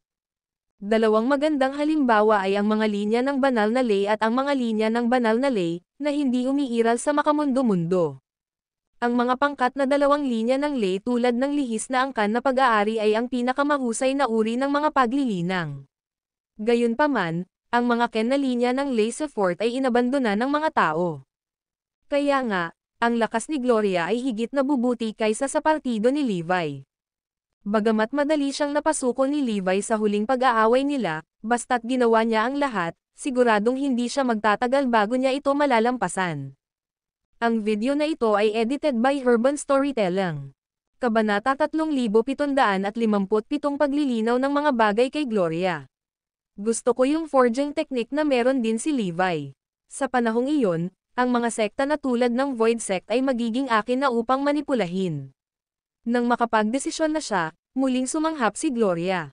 Sa kabilang banda, mula nang itigil ni Levi ang pagpapakamatay ni Floyd, may nagbago sa kanyang kilos. Nangako rin siya kay Levi at sa iba pa. Kasalanan ko ang nangyari noon, pero hindi ako pwedeng mamatay ngayon. Ako mismo ang dapat pumatay kay Gloria para makapaghiganti. Kapag tinapos ko na ang buhay niya, tatapusin ko na rin ang buhay ko. Ito ay upang ayusin ang mga pagkakamali na nagawa ko sa lahat ng ito, Floyd uttered sa determinasyon. Sinubukan ng mga tao na hikayatin siya kung hindi man, ngunit nakapagdesisyon na si Floyd. Wala silang magagawa para magbago ang isip niya, kaya nakikinig lang sila sa kanyang mga salita. Ang totoo ay may ibang plano rin si Floyd, ay interrogate niya si Gloria. Akin na siya, pero bakit ganito pa rin ang pakikitungo niya sa akin? Kung hindi dahil sa pag-ibig, paano niya naibigay ang buong pagkatao niya sa akin? Pagkatapos kong makuha ang sagot sa lahat ng tanong na ito, ako mismo ang papatay kay Gloria. Kapag nakaganti na ako, papatayin ko ang sarili ko. Kaya naman, nagsimulang maglinang si Floyd sa isang maniacal na paraan. Kahit si Levi ay hindi siya mapigilan, hinayaan lang niya si Floyd na magtanim hanggang sa halos hindi na siya kumain o magpahinga. Sa katunayan, dinala pa siya ni Levi sa linya ng banal na ley upang mag-metamorphose. Ang naramdaman ni Levi kay Floyd ay komplikado. Ngayong may sariling plano si Floyd, nagpa siya si Levi na umatras at hayaan ang ibang lalaki na magpasya para sa kanyang sarili. Sa sandaling iyon, dumating ang Digital God na may dalang nakakagulat na balita. Habang naghahanap siya ng mga super spiritual na linya ng ley, nalaman niya na mayroong isang lugar na may napakaraming antas ng enerhiya malapit sa Zarain. Kung hindi dahil sa mabilis na reaksyon ng Digital God sa pag-off ng detector, sisabog na sana ang equipment mula sa level ng energy doon. Ang mga antas ng enerhiya doon ay nakakabaliw. Ang tansya ko ay 12-12 beses pa itong mas malakas kaysa sa Holy Ley Line na nadetect ko noong unang panahon, sinabi sa kanila ng Digital God. Gayunpaman, hindi alam ng Digital God kung paano makapasok sa lugar na iyon. Ang lahat ng kanyang mga pagtatangka ay nauwi sa kabiguan. Naiwan ng walang pagpipilian, pumunta ang Digital God kay Levi para humingi ng tulong. Madaling pumayag si Levi dito. Ito ay isang perpektong pagkakataon para sa kanya. Gumamit na siya ng maraming Holy Ley Lines para mag-metamorphose dati, pero ngayon, hindi na epektibo ang ordinaryong Holy Ley Lines sa pagpapalakas sa kanya. Sa makatuwid, si Levi ay lubhang nangangailangan ng isang mas malakas na mapagkukunan ng enerhiya upang mag-metamorphose. Hindi nag-aksaya ng oras si Levi sa pagtungo sa locus yung ipinadala sa kanya ng Digital God. Mr. Garrison, sa wakas nandito ka na. Ang nakakatakot na pinagmumula ng enerhiya na sinabi ko sa iyo ay nasa unahan, mabilis na sinabi ng Digital God. Pagkatapos ay tumingin si Levi sa direksyon na itinuro ng Digital God, para lamang makakita ng mas maraming puno. Sila ay aktwal na nasa isang katutubong kagubatan, ngunit ang mga halaman sa paligid ng pinagmumulan ng enerhiya ay lumago ng husto. Ang mga karaniwang baging ay kasing lapad ng mga balde, at ang mga kakaibang bato ay nasa lahat ng dako. Gayunpaman, ang lugar ay ganap na tahimik. Walang sinumang ibon o hayop ang nangahas na lumapit sa lugar na tila may nakakatakot na nilalang na naninirahan dito. Bakit hindi ka sumama? Tanong ni Levi nang makita niyang nahuhuli sa kanya ang Digital God. Mataimtim na sinabi ng Digital God, nakalapit na ako rito noon, ngunit kung hindi dahil sa battlesuit na ito na suot ko ngayon, napatay na sana ako sa lakas. Bumilis ang tibok ng puso ni Levi. Nang lumingon siya, nakita niya ang Digital God na hinihila ang kanyang coat para ipakita ang punit-punit na estado ng battlesuit na pinag-alipin niya. Ang bahagi ng dibdib ay bukod tanging na punit. Ang battlesuit na ito ay may kakayahang makayanan ang isang fully powered strike mula sa isang nangungunang Kenforth fighter, ngunit mukhang ito ay nasa isang kakilakilabot na estado ngayon. Natigilan si Levi. Gayunpaman, sa susunod na segundo, naisip niya ang tungkol sa pagbuo ng enerhiya malapit sa Celestial Gate. Maaaring ito ay, sa mahinang boses, sinabi ni Levi, lumayo ka, kung gayon. I'll go ahead to check the situation. Sige, nang walang pag-aalinlangan, umatras ang Digital God. Malinaw, na-trauma siya sa nakaraang insidente. Nagpatuloy si Levi sa loob. Sa katunayan, nakakaramdam siya ng enerhiya na sinusubukang pigilan siya pagkatapos ng 100 metro sa lugar. Ang video na ito ay edited by Urban Storytelling. Kabanata 3758 Pagtuklas ng isang bagong mundo. Nakita niyang kakaiba kung paanong walang pagbabago sa enerhiya ang lumitaw sa paligid. Parang natural na nangyayari ang surge of energy. Sinusubukan mo akong pigilan, ha? Sa pag-iipon ng kanyang pangunahing pamamaraan, nagpakawala si Levi ng nakakatakot na enerhiya upang labanan ito. Noon lamang niya na ipagpatuloy ang kanyang pagsulong. Isang misteryosong tunog ang biglang umalangaw-ngaw sa paligid. Parang bigla siyang nakarating sa isang exclusive space na hindi niya dapat pinasok. Naramdaman din ni Levi iyon sa kanyang katawan. Bagamat walang nakikitang pagbabago sa kanyang paligid, tila bumagal ang daloy ng oras doon. Anong nangyayari dito?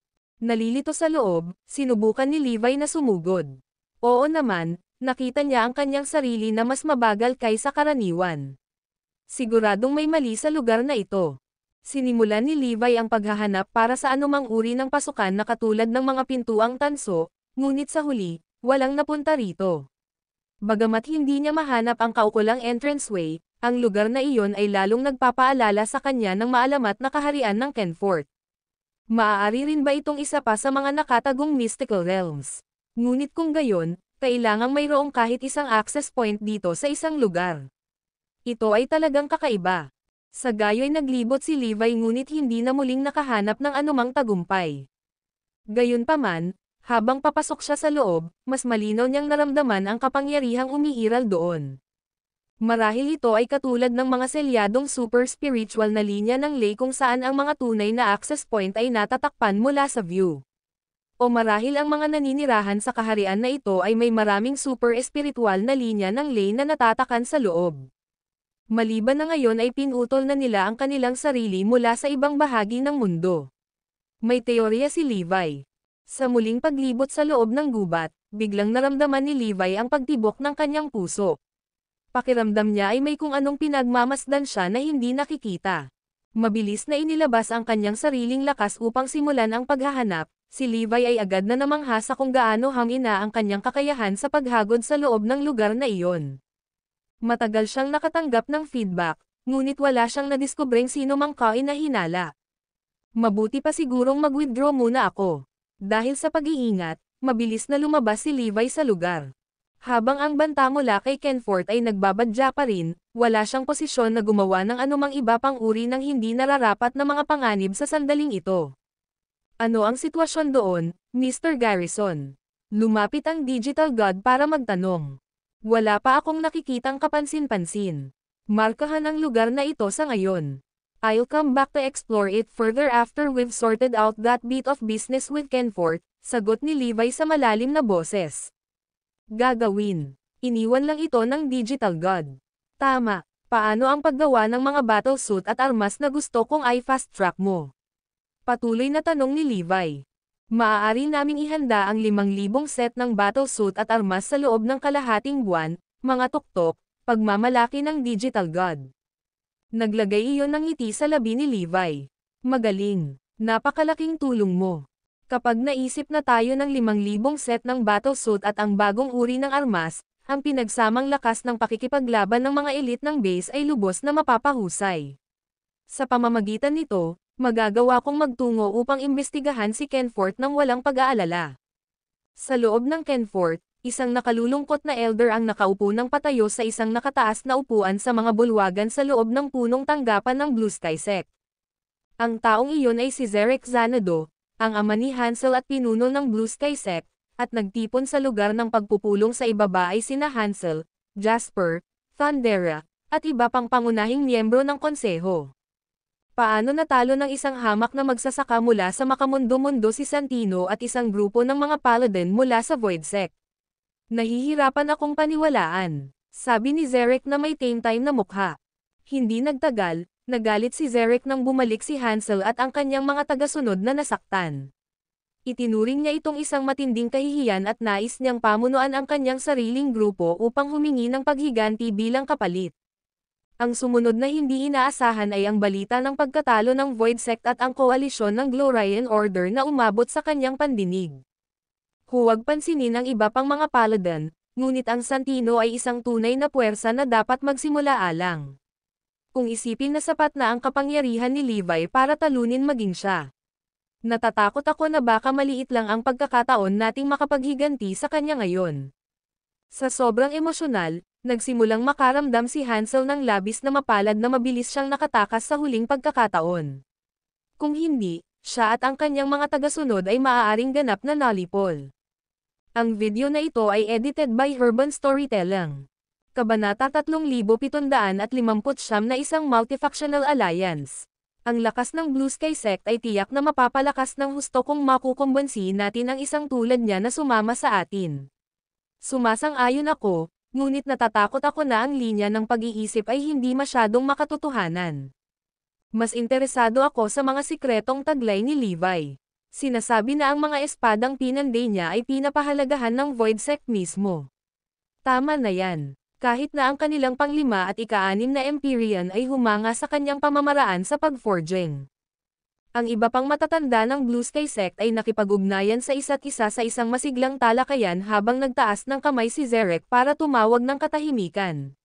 Si Levi at ang iba ay dapat na gumamit ng ilang uri ng advanced na pamamaraan upang mapataas ang kanilang husay sa loob ng maikling panahon tulad ng ginawa nila. Ang Blue Sky Sect ay magiging mas malakas kung mayroon tayong kaalaman tungkol dito. Kasama ng kataas-taasang pamamaraan ng pag-forging na iyon, sino ang magsasabing hindi na natin makakamit ang mas mataas kaysa dati? Kaya naman, sa tingin ko, mas mabuti para sa amin na hulihin ang mga miyembro ng pamilya ni Levi at gamitin ang buhay ng kanyang asawa at anak na babae upang tulungan siya sa pagsuko ng kanyang mga kasanayan at pamamaraan ng panday. Ano sa tingin niyo lahat? Ang mga salita ni Zerek ay tumanggap ng malawakang suporta, ngunit mayroong isang minorya na nagpahayag ng pangangailangan na mag-ingat upang maiwasan ang pag-aanyaya ng kalamidad sa kanilang sarili. Maganda ang proposal mo, Father, pero natatakot ako na baka hindi sapat ang lakas ng Blue Sky Sect para magawa ito. Ang mga salita ni Hansel ay nagsasalita sa matinding pag-aalala ng kanyang mga kasabayan. Natawa iyon kay Zerek. Para sa amin na subukan ito ng mag-isa ay tiyak na magiging mahirap, ngunit paano kung kami ay humingi ng pakikipagtulungan sa kanilang iba pang mga sekta? Ang masa ay biglang naliwanagan, dahil likas lamang ng tao na hanapin ang makabubuti kaysa sa hindi. Sa pamamagitan ng paggawa ng halaga ng kung ano ang tinaglay ni Levi na kaalaman ng publiko. Paanong posibleng hindi matutokso ang ibang paksayon? Dapat nating hangarin na pumasok sa isang alyansa sa ibang mga sekta na maihahambing sa ating sarili sa lakas. Sa ganoong paraan, maaaring maiwasan natin na ma-double-cross, dagdag ni Jasper. Napasinghap si Zerek, parehas ang iniisip ng mga mahuhusay na isipan. Mukhang mayroon kang iniisip na mga prospective partner, father, ngunit iniisip ko kung ang Void Sect ay hilig na gumawa ng anumang follow-up na aksyon. Kung tutuusin, nasaktan si Santino. Malungkot na sabi ni Hansel. Ang mga alalahanin ni Master Hansel ay hindi merito. Si Santino ay minamahal na estudyante ng kanilang Vice Sect leader na si Geraint Irkenhate. Sa palagay mo, maaari ba siyang lumapit upang ayusin ang kanilang agrabyado? Kung ang Void Sect ay masangkot dito, baka wala tayong pagkakataon na makuha ang mga kayamanang iyon. Ikinaway ni Zerek ang kanyang kamay at sinabing, magtiwala kayong lahat, nakilala kong mabuti si Geraint. Siya ay mayabang kung ano ba at walang respeto sa sinuman. Bukod sa pinuno ng Void Sect, nakikita niya ang lahat na puro dumura sa ilalim ng kanyang mga paa. Ang gayong mayabang na tao ay tiyak na hindi mangangahas na itaas ang lakas ng sekta laban sa sinumang individual mula sa makamundong mundo, dahil makikita niya ang pang-aalipusta ng isang tao sa kanyang katangkaran. Iba't ibang tumango ang masa upang ipahayag ang kanilang pagsang-ayon. Nang makitang ang iba ay naalis na sa kanilang mga pagdududa, nagpatuloy si Zerek sa malalim na boses, Hansel, gusto kong lumabas ka at personal na mag-imbita ng mga imbitasyon sa 4 na pangunahing sekta na ito. Sabihin mo sa kanila na mayroon akong isang bagay na nais kong talakayin. Nagtaka naman ang iba. Mukhang naplano na ni Zerek ang lahat to the point na naihanda pa niya ng maaga ang mga invitation card. Malugod na tinanggap ni Hansel ang gawain, dahil matagal na siyang nangangati na makaganti. Ipinanta siya pa niya kung paano niya pahihirapan si Levi sa huli para mapawi ang sariling galit. Sa dilim ng gabi, nag-host ang Blue Sky Sect ng isang kahangahangang piging para sa mga pinuno ng 4 na pangunahing sekta na nagpulong sa imbitasyon na ipinadala sa kanila ni Hansel.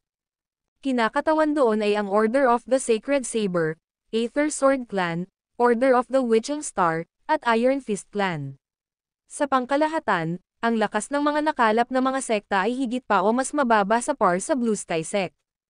Lahat kayo ay pinararangalan ako sa inyong presensya dito. May I propose a toast to a fruitful collaboration ahead, sabi ni Zerek sabay tawa. Masyado kang mabait, Mr. Xanadu. Oo, ikaw ang nagpaparangal sa amin sa pamamagitan ng pagsasaalang-alang sa amin para sa pakikilahok sa napakagandang gawain. Pakiusap, sabihin sa amin kung paano kami magpapatuloy, at gagawin namin ang aming makakaya para dito. Ang mga pinuno ng 4 na pangunahing sekta ay tumalikod at inalis ang laman ng kanilang mga baso. Nang walang ipinagkait na anuman, walang pag-aalinlangan na iniharap ni Zerek ang lahat ng bagay na nauukol kay Levi, na tinitiyak na ipaliwanag ang mga panganib at gantimpala na kasangkot sa mahusay na detalye. Ang video na ito ay edited by Urban Storytelling. Kabanata 3706 na po ang huling tawanan. Ano sa palagay ninyo? Tanong ni Zerek. Nagsalita si Gunther Stanfield, pinuno ng Order of the Witching Star. Sa tingin ko ito ay magagawa. Kahit natalo si Santino, mas malakas ako sa kanya. Walang alinlangan na mabibihag natin si Levi ng buhay sa tulong ng lahat. Si Thaddeus Stroud, pinuno ng Order of the Sacred Saber, ay sumigaw, tama ka, Gunther. Interesado ako sa pamamaraan ng pag-forging ni Levi. Tama na yan. Kami, ang Iron Fist Clan, ay pangunahing nakatuon sa pagpapaganda ng katawan. Sinong mag-aakala na si Levi ay isang purong pisikal na magsasaka? Ang kanyang diskarte ay dapat nawala sa mundong ito, sabi ni Akain Krebs, pinuno ng Iron Fist Clan, habang ang kasakiman ay namumulaklak sa kanyang mga mata. Si Lachlan Ocasio, pinuno ng Aether Sword Clan, ay hindi man lang sinubukang maglagay ng harapan habang nakangiti siyang nagsasalita. Pamumunuan ko ang mga elite sa labanan hanggat ibinabahagi namin ang aming mga mapagkukunan. Huwag kayong mag-alala, lahat. Hindi sumagi sa isip ko na kunin ang lahat para sa sarili ko. Kung hindi, hindi ko ibinunyag ang halaga ni Levi. Dahil ang lahat ay sumasang-ayon, magkikita tayong muli sa loob ng 5 araw kasama ang ating mga hukbo at maglalakbay sa makamundong mundo. Sabi ni Zerek. Deal. Ang 4 na pinuno ng sekta ay nagklink ng baso bago nag-ihaw sa isa't isa, tinatakan ang deal upang bumuo ng isang alyansa laban kay Levi. Samantala, sa base ng Levi, ang 5,000 set ng battlesuit na ginawa ng Digital God ay inihatid sa base gaya ng binalak. Ipinamahagi ni Levi ang mga battlesuit sa 5,000 elite na pinili niya. Kaya, ipinanganak ang isang malakas na hukbo na nilagyan ng mga piling kagamitan sa labanan. Bukod dito, ang kanyang mga tauhan ay sumailalim sa metamorphosis sa banal at banal na mga linya ng Ley, na nagresulta sa isang pambihirang tagumpay para sa kanilang walang katapusang pagkauhaw na itaas ang kanilang kahusayan sa pakikipaglaban. Bukod pa riyan, bumalik na sa base ang tropang pinamumunuan ni Bruno na binubuo ng 80 sundalo. Ganap na silang nakabangon mula sa labanan at umabot sa bagong taas sa kanilang husay sa pakikipaglaban. Pakiramdam ko ay kaya kong hawakan ang sarili ko laban sa mga ordinaryong magsasaka sa Kenfort gamit ang piraso ng battlesuit na ito. Sa palagay ko ay hindi magiging isyo para sa amin na alisin ang Paladins. Sa tingin ko, napakahusay mo sa bluffang. Natuwa si Levi nang makita ang kanyang mga tauhan na puno ng kumpiyansa. Tumahimik kayong lahat, ang iyong mga kagamitan sa labanan ay higit pa sa sapat upang bantayan ang base. Kaya napagpasyahan kong personal na pamunuan si Winona at ang koponan sa Kenfort bukas at kunin ang pagkakataong ito upang paksain ang aming pinakamalaking banta, sabi ni Levi sa malalim na boses. Nagpalakpakan at naghiyawan ang lahat sa kanyang mga salita. Nais ni Levi na magretiro ng maaga ng gabing iyon dahil magiging mahaba ang araw bukas. Gayunpaman, nakatanggap siya ng nakababahalang balita mula sa isa sa kanyang mga tauhan na nagbabantay sa Celestial Gate. Nakita namin ang ilang kaina-hinalang tao na nagmumula sa direksyon ng Celestial Gate. Napakalakas nila. Pinatay nila ang mga lalaking ipinadala namin para bumubuntot sa kanila. Naningkit ang mga mata ni Levi. Inutusan niya ang kanyang mga nasasakupan na ipaubaya sa kanya ang natitira. Sa halip na gawin ang madaling paraan, mas pinili mong lumakad sa impyerno. Sinong mag-aakala na ibibigay mo ang sarili mo ng ganon-ganon lang? Kung ganoon, sisiguraduhin kong mananatili ka rito magpakailanman. Kaagad na inabisuhan ni Levi ang kanyang mga tropa na maghanda para sa labanan habang siya ay tumambanggan kasama si Winona at ang iba pa para sa kaaway. Hindi nagtagal, naramdaman ni Levi ang hindi mabilang na malalakas na presensya papunta sa base sa bilis ng kidlat. Kabilang sa mga ito ang 3 aura na pinakakilala niya, sina Thundera, Hansel, at Jasper. Mukhang nandito ang mga miyembro ng Blue Sky Sect para maghiganti, agad na pagtatapos ni Levi. Ilang sandali pa, nakita na ang alyansa ng 5 sekta. Mukhang malakas ang lahat ng tao dito. Lalo na yung nasa unahan. Sinilip ni Levi ang tropa. Mayroong halos 30 sa kanila sa alyansa.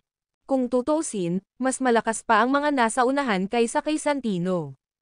Si Hansel, na kabilang sa karamihan, ay nakita si Levi sa isang sulyap. Pare, siya ang bumugbog sa akin, si Levi Garrison. Ang mga mata ni Zerek ay kumikislap na may intensyong pumatay. Mukhang ang mga lalaking nagbabantay sa paligid ng Celestial Gate ay nagulat sa iyo, malamig na sabi niya. Medyo matalino ka. Akala ko lahat ng tao mula sa Blue Sky Sect ay pipi. Napangiti si Levi. Tingnan natin kung sino ang huling tatawa sa ilang sandali, pang-iinis ni Zerek.